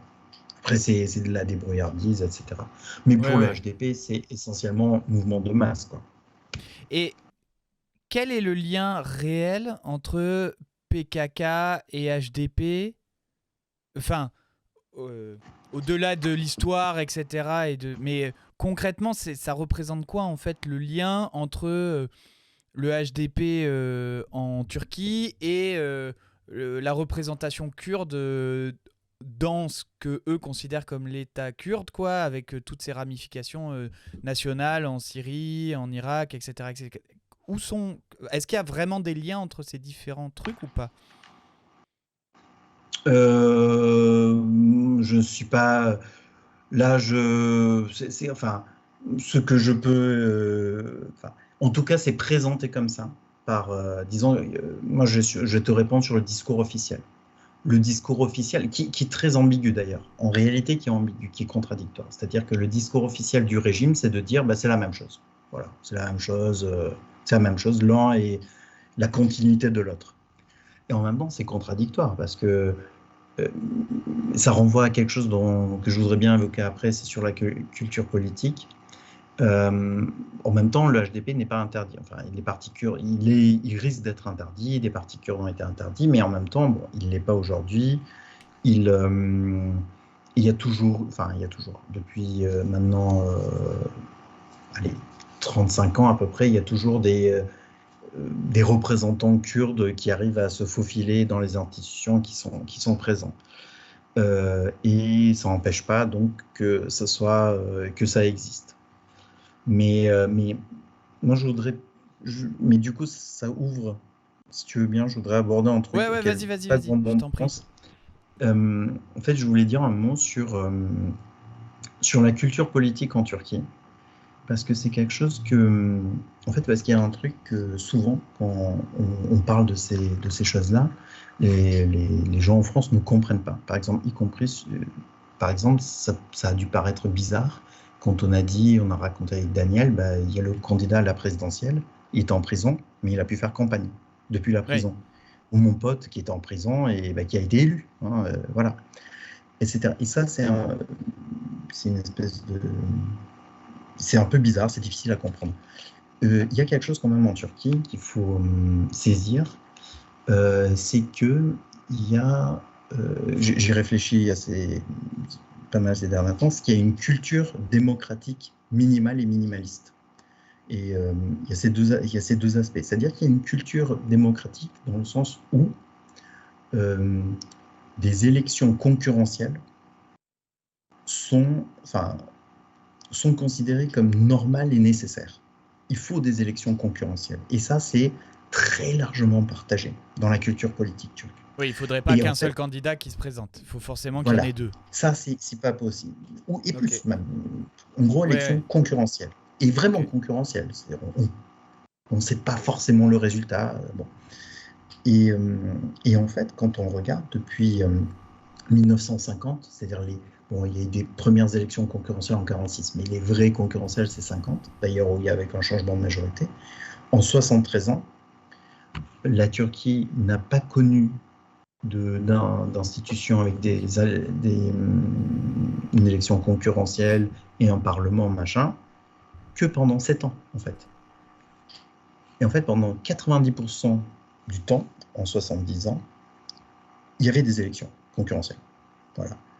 Et ça, c'est, quand on regarde, et si tu regardes tous les voisins de la Turquie, dans toute cette région du monde, soit ou Proche-Orient, ou Balkans, ou la Russie, etc., puis une exception. Et c'est quelque chose qui est désormais profondément ancré en Turquie. C'est-à-dire il faut des élections concurrentielles. Et donc, du coup, ça fait un sédiment minimal de culture démocratique, malgré tout. Enfin, voilà, la normalité, c'est l'élection. Par contre, je disais, c'est une culture minimaliste, dans le sens où qui se focalise sur l'élection et le scrutin, et basta. Par contre, autour, et du coup, tu peux avoir les arrestations, la répression, en gros, rien qui va autour. Et c'est cette combinaison-là, et c'est cette combinaison qui fait que tu peux avoir un mec qui est en prison et qui se présente, parce que c'est une élection concurrentielle, mais par contre, on l'a foutu en prison, tu vois. Et c'est cette espèce d'ambivalence qui est difficile à comprendre et qui a imprégné, même tu prends l'AKP, et je pense qu'on aura l'occasion d'en discuter avec Daniel après, je peux intervenir tout à l'heure, mais par exemple, dans la discussion que j'évoquais sur Spectre, par exemple, l'AKP n'est à mon sens pas un parti fasciste. C'est un parti à combattre, autoritaire, plein de trucs qui vont évidemment de droite, nationaliste, de droite très dur, autoritaire, voilà. etc. Et maintenant, plus en plus nationaliste, parce qu'ils viennent pas de là, ils sont pas aussi nationalistes que ça au début. Mais parce qu'eux-mêmes, dans leur propre discours d'auto-légitimation, ils ont totalement cette culture de l'élection concurrentielle. Vraiment, pour Erdogan, c'est très important. Il va tout faire autour et il peut arrêter, machin, mais le soir du scrutin, il faut être devant. Et ça, c'est pas compatible avec c'est pas compatible avec, en fait, ça fait 20 ans qu'il est au pouvoir et on dit qu'il peut être vaincu. Donc, il n'est pas fasciste, en fait. Mais il faut le combattre quand même.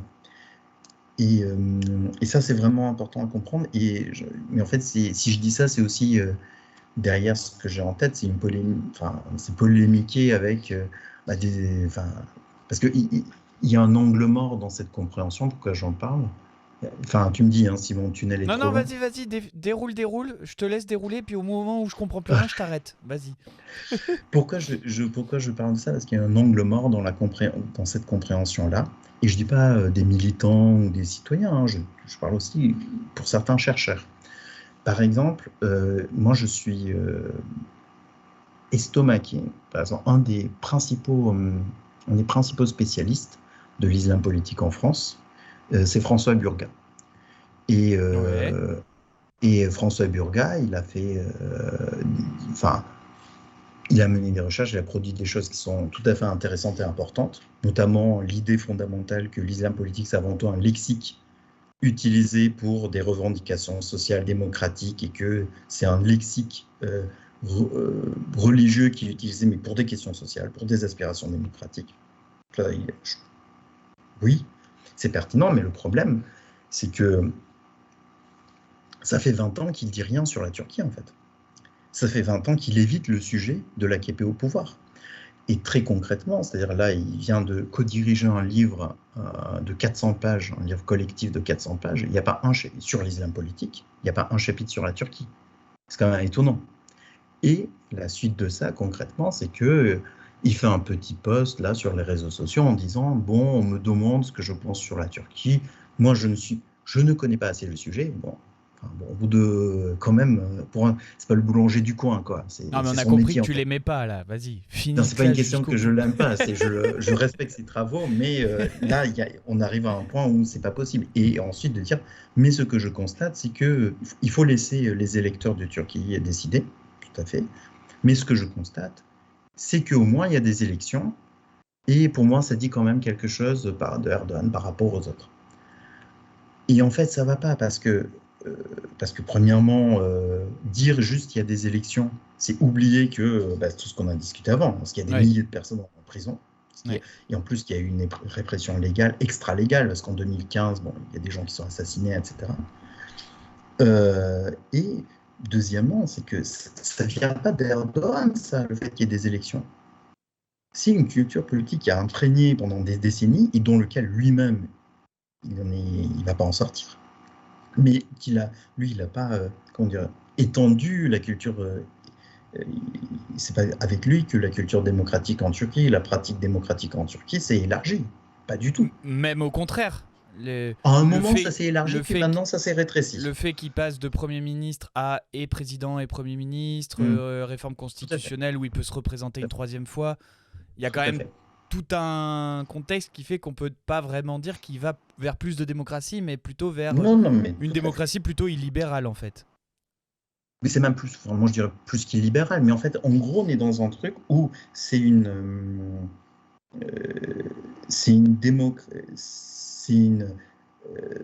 un régime, en gros, c'est un État répressif à scrutin concurrentiel. Voilà. En gros, c'est mieux que Sisi, c'est mieux qu'Al-Assad. Il n'y a pas de débat non plus. Hein, voilà. Mais et malgré toute la dérive liberticide, etc., du macronisme en France, bon, il faut raison garder, quoi. On n'est pas. Oui, mais pas ses adversaires en prison. Les députés FI, a priori, ils vont pas aller. S'il y a il y a des maires communistes en France, ils sont pas en prison. Voilà. Ok. Donc voilà. Et si j'en parle, c'est parce qu'il y a cet angle mort, c'est-à-dire tiens, il y a des élections, c'est mieux qu'en Égypte. Oui, d'accord, mais on a rien réglé en disant ça, quoi. Voilà. C'était et alors justement, du coup, je prends sur cette take contre Burga là. Le lien à l'islam. Tu as parlé qu'il y avait des partis de l'islam politique des deux côtés. Et en gros, parce qu'on entend beaucoup la question du nationalisme en Turquie, qui est à la limite beaucoup plus parlé vis-à-vis des candidats et de... Enfin, je sais pas, si on lit Le Monde, qu'on regarde la télé, France 2, TF1, machin, tout le monde va parler des nationalistes en Turquie. Mais très peu de l'islam politique, en fait, je trouve. Beaucoup moins. Ou alors amené, comme on le voit souvent... moi je vois pas mal sur les réseaux sociaux toute la sphère turque pro-Erdogan qui utilise l'islam pour soutenir la Palestine, pour être dans une position très ambivalente. Et c'est quoi la place de l'islam en fait dans la vie politique turque? Alors, en fait, il y a deux questions. C'est dans la vie politique turque, dans la vie publique, elle est très importante. Voilà, elle est. Mais pour le coup, là, on revient sur Burga, hein, et dans le bon sens. C'est-à-dire, c'est un lexique. Voilà, c'est la question. Enfin, c'est un lexique politique qui est mobilisé très régulièrement, et y compris d'ailleurs par Kılıçdaroğlu. Hein. Kılıçdaroğlu, il va avoir, alors beaucoup moins qu'Erdogan, mais il va avoir des références, voilà. Mais et ça, par contre, j'en suis tout à fait convaincu, c'est pas explicatif.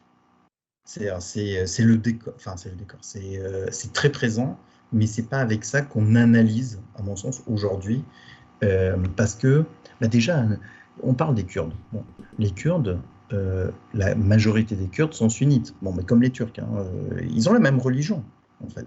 La majorité, il y a des Kurdes alévis aussi, mais la majorité, voilà. Ça ne se joue pas là-dessus. Ce qui est fondamentalement déterminant, c'est la question coloniale, historiquement. La question de la religion, elle est mobilisée. Elle sert comment dirais-je, de décorum, d'emballage, mais y compris dans les différents camps. Comme tu l'as dit, il y a cette référence qui est utilisée. Alors, elle va être utilisée encore plus par l'AKP de manière plus virulente, notamment, ça on a peu l'occasion d'évoquer, mais ça a été assez présent dans cette campagne. Par exemple, l'un des leviers utilisés par Erdogan, outre dire c'est des terroristes pour l'opposition, c'était aussi c'est des homosexuels. Voilà. C'est le discours anti-wokiste. Hein. En gros, c'est du Orban dans le texte. Hein. D'ailleurs, ils s'entendent très bien ensemble. Donc, et évidemment en faisant référence, nous sommes musulmans, etc. Mais le thème prédominant, donc, c'est colonial, et c'est un thème pour le coup qui est d'angoisse nationale, d'angoisse nationaliste, pardon. Un terme qui revient énormément dans le discours du régime, que ce soit Erdogan, mais aussi ses partenaires ultranationalistes, c'est le terme de Milli Beka, c'est-à-dire survie nationale. Ce qui est en jeu, donc leur discours, c'est notre survie nationale qui est en jeu, dans ce monde entier qui nous est hostile, et en plus on a des terroristes, etc., etc. Et donc, voilà. Mais c'est fondamentalement ça qui est, je pense, donc l'islam, elle joue un rôle important. C'est présent dans la vie quotidienne, etc. C'est vrai, mais c'est pas ça qui explique. Et donc. Ah oui, pardon, juste Vas-y. Ce que tu disais sur l'immigration. Mais alors, Palestine, ça, évidemment, ça s'est mobilisé d'ailleurs sur effectivement ce registre-là, sur par exemple la question palestinienne, c'est hyper intéressant parce que c'est vachement mobilisé par les pro-Erdogan sur ce registre-là. Mais alors ça, il n'y a pas plus opportuniste avec l'État d'Israël que le régime d'Erdogan. Je veux dire, le commerce extérieur turc avec Israël a bondi depuis qu'il est au pouvoir. Pour ceux qui s'en souviennent, ceux qui suivent la question palestinienne, il y avait le bateau Mavi Marmara, qui est un bateau turc affrété pour Gaza. Il y avait eu des morts dessus par la marine israélienne. Bon, cette question a été réglée par un accord international. Erdogan lui-même, après avoir dit c'est des martyrs, voilà, il a dit mais en fait non.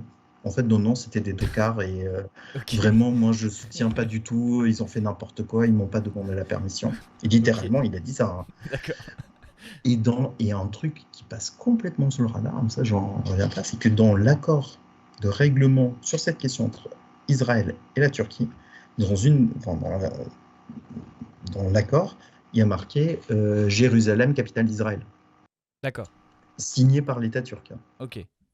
Donc, et effectivement, c'est utilisé, mais comme il fait des gesticulations.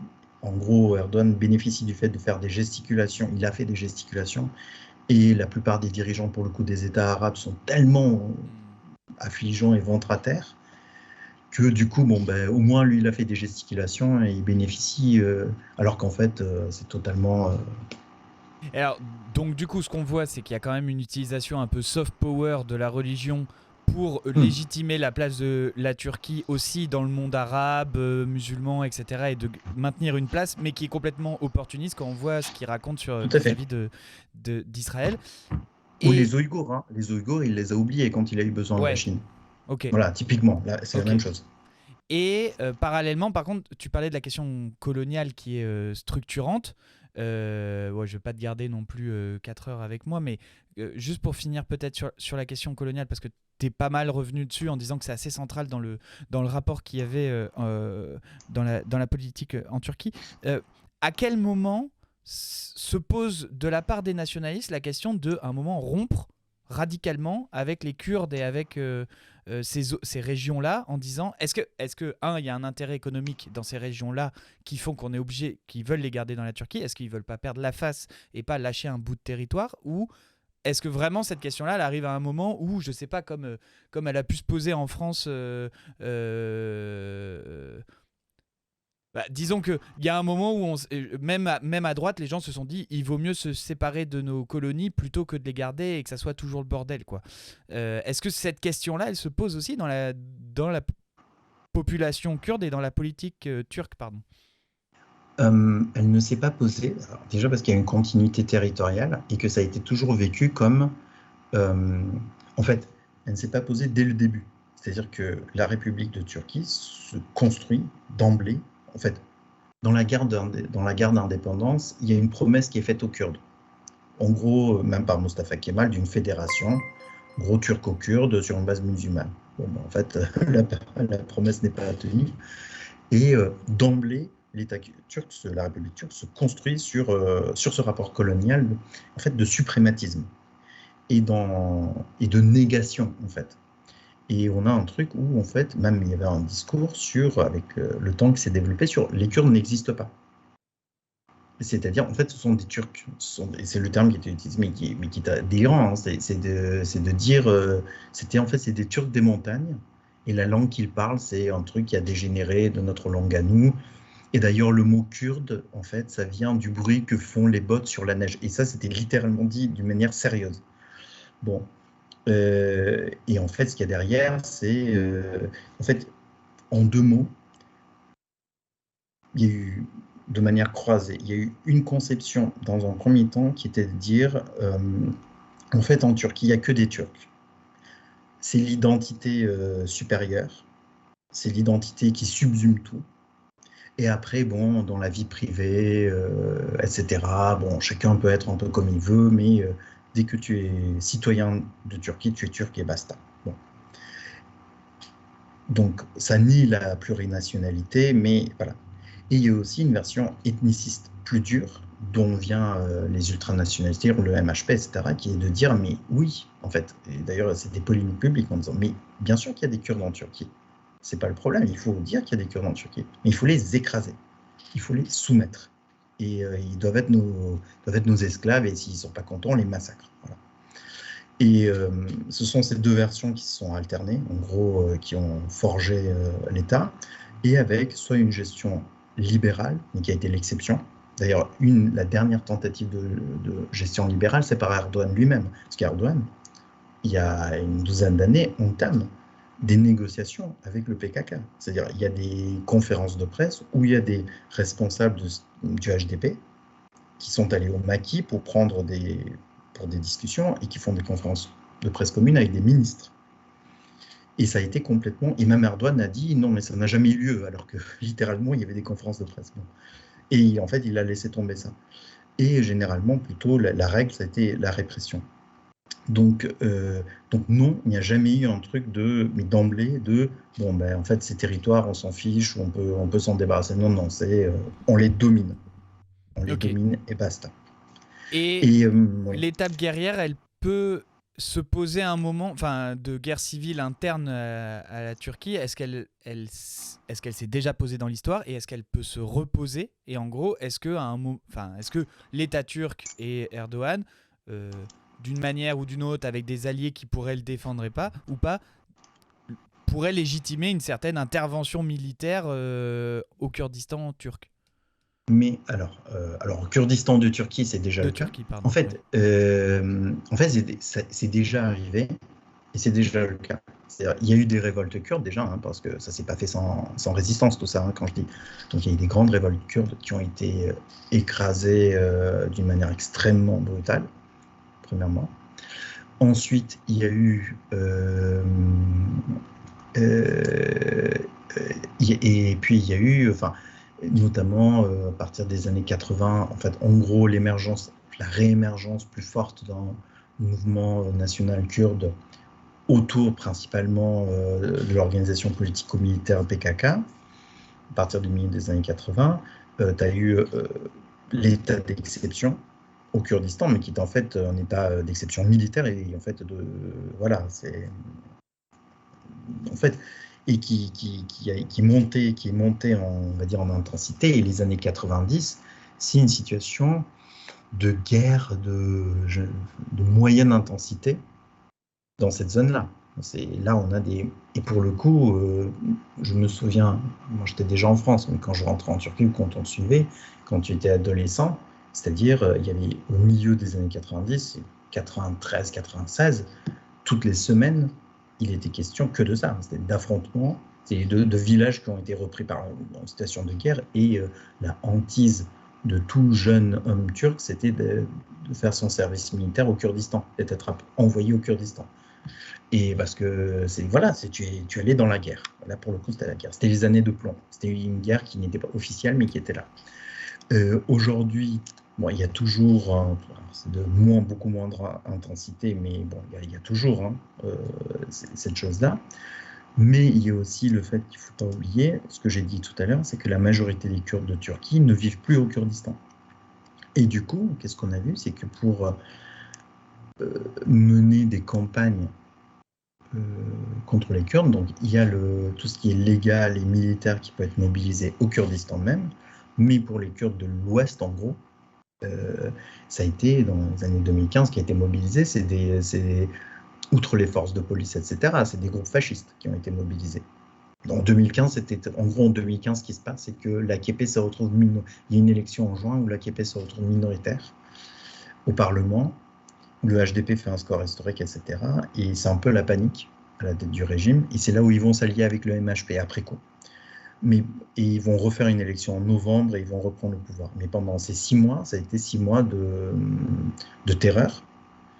Il y a eu des attentats dans tous les sens. Et il y a eu aussi des groupes fascistes qui massacraient, enfin ça existe encore, mais là c'était plus intense, qui tuaient les Kurdes dans les rues. Voilà. Ok. Donc il y a réellement une sorte d'affrontement larvé en fait qui continue de vivre au quotidien et qui met sous pression en fait toutes ces zones, mais en fait qui est une gestion un peu, enfin comme nous on a pu la faire en Algérie ou etc. En fait c'est un peu le même processus de gestion coloniale.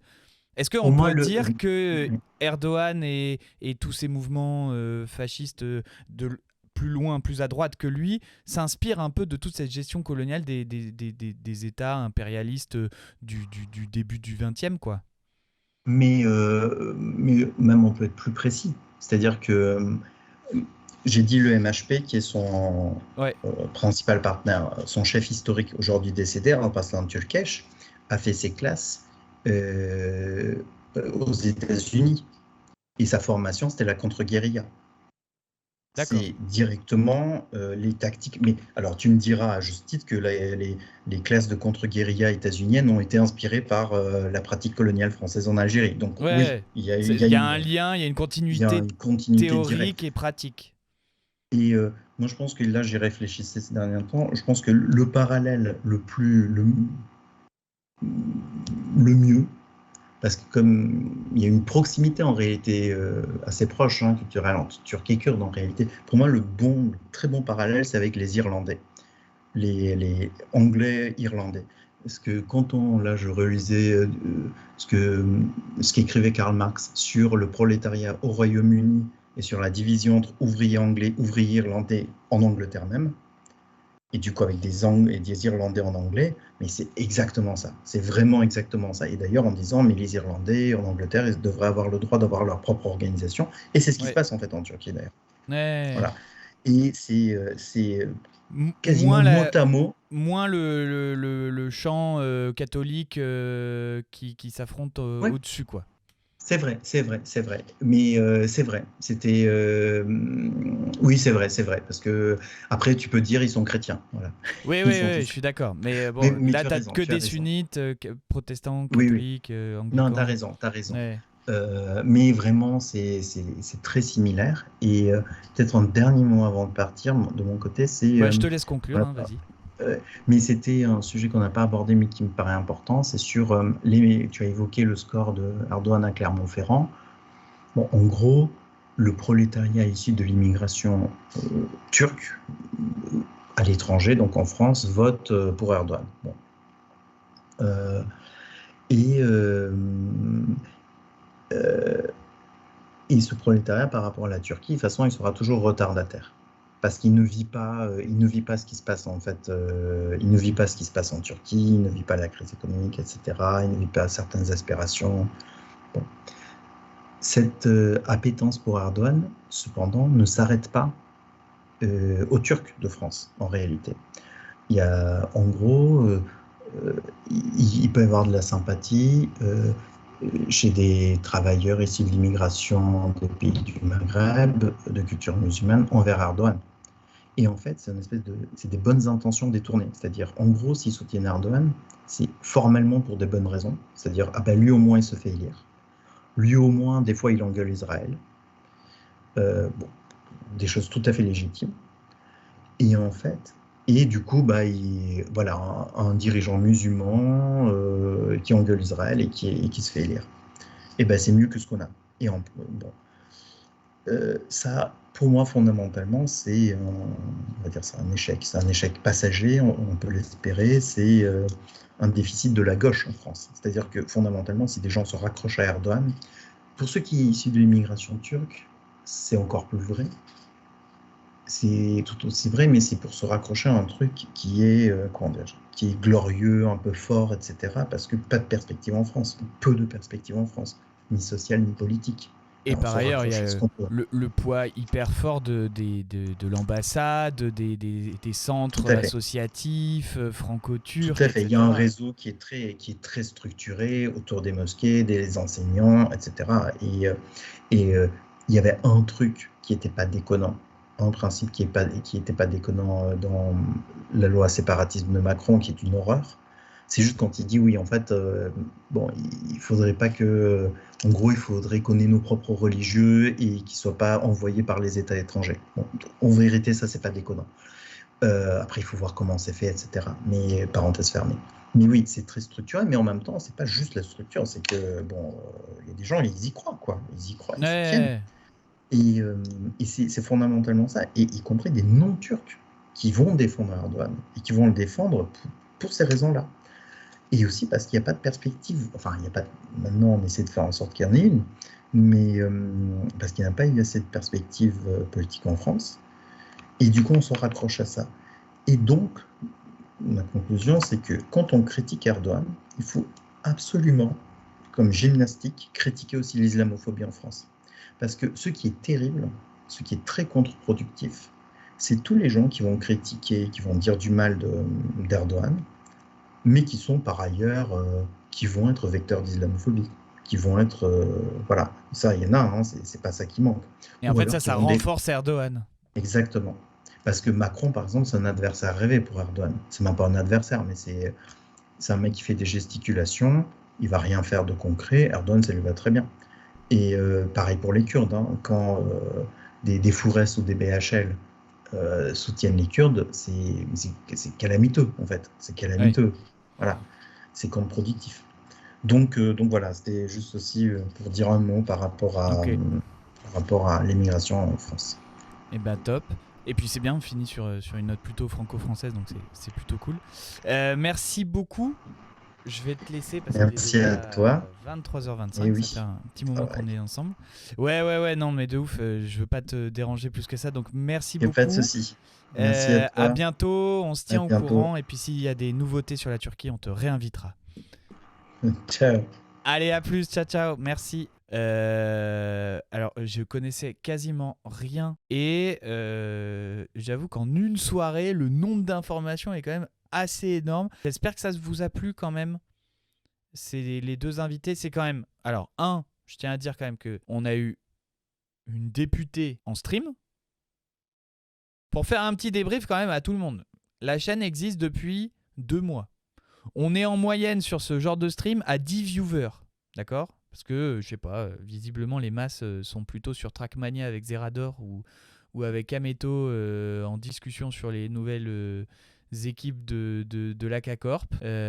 Non, visiblement, il y a même du monde sur Trackmania, puisque Etoile y est aussi, etc. Donc, visiblement, les masses sont ailleurs, mais quand même, avec en moyenne 10 personnes, on a eu une économiste, on a eu 2 chercheurs, un sur le congrès du PC, et un, là, Emre Ongun sur la question en Turquie, de la Turquie. On a eu un vieux militant qui avait vécu la révolution des œillets au Portugal. Genre en 2 mois, on a eu 4 super invités quand même. Je sais pas si on se rend compte quand même pour une si petite chaîne. Quand on est 10 à regarder, c'est une belle victoire. Et on a quand même du monde qui passe. Donc le but du jeu, c'est que ça continue, qu'on arrive à avoir de plus en plus de monde. Voilà. Écoutez les amis, on va s'arrêter là. Hein. Ça fait quoi ? Ça fait 3 heures qu'on est en stream ? C'est pas mal, hein ? Alors, bon, je vous laisse sur un peu de musique disco et funk turc. Gros bisous, merci beaucoup. À bientôt tout le monde. Ciao, ciao. Je vous aime. Bisous.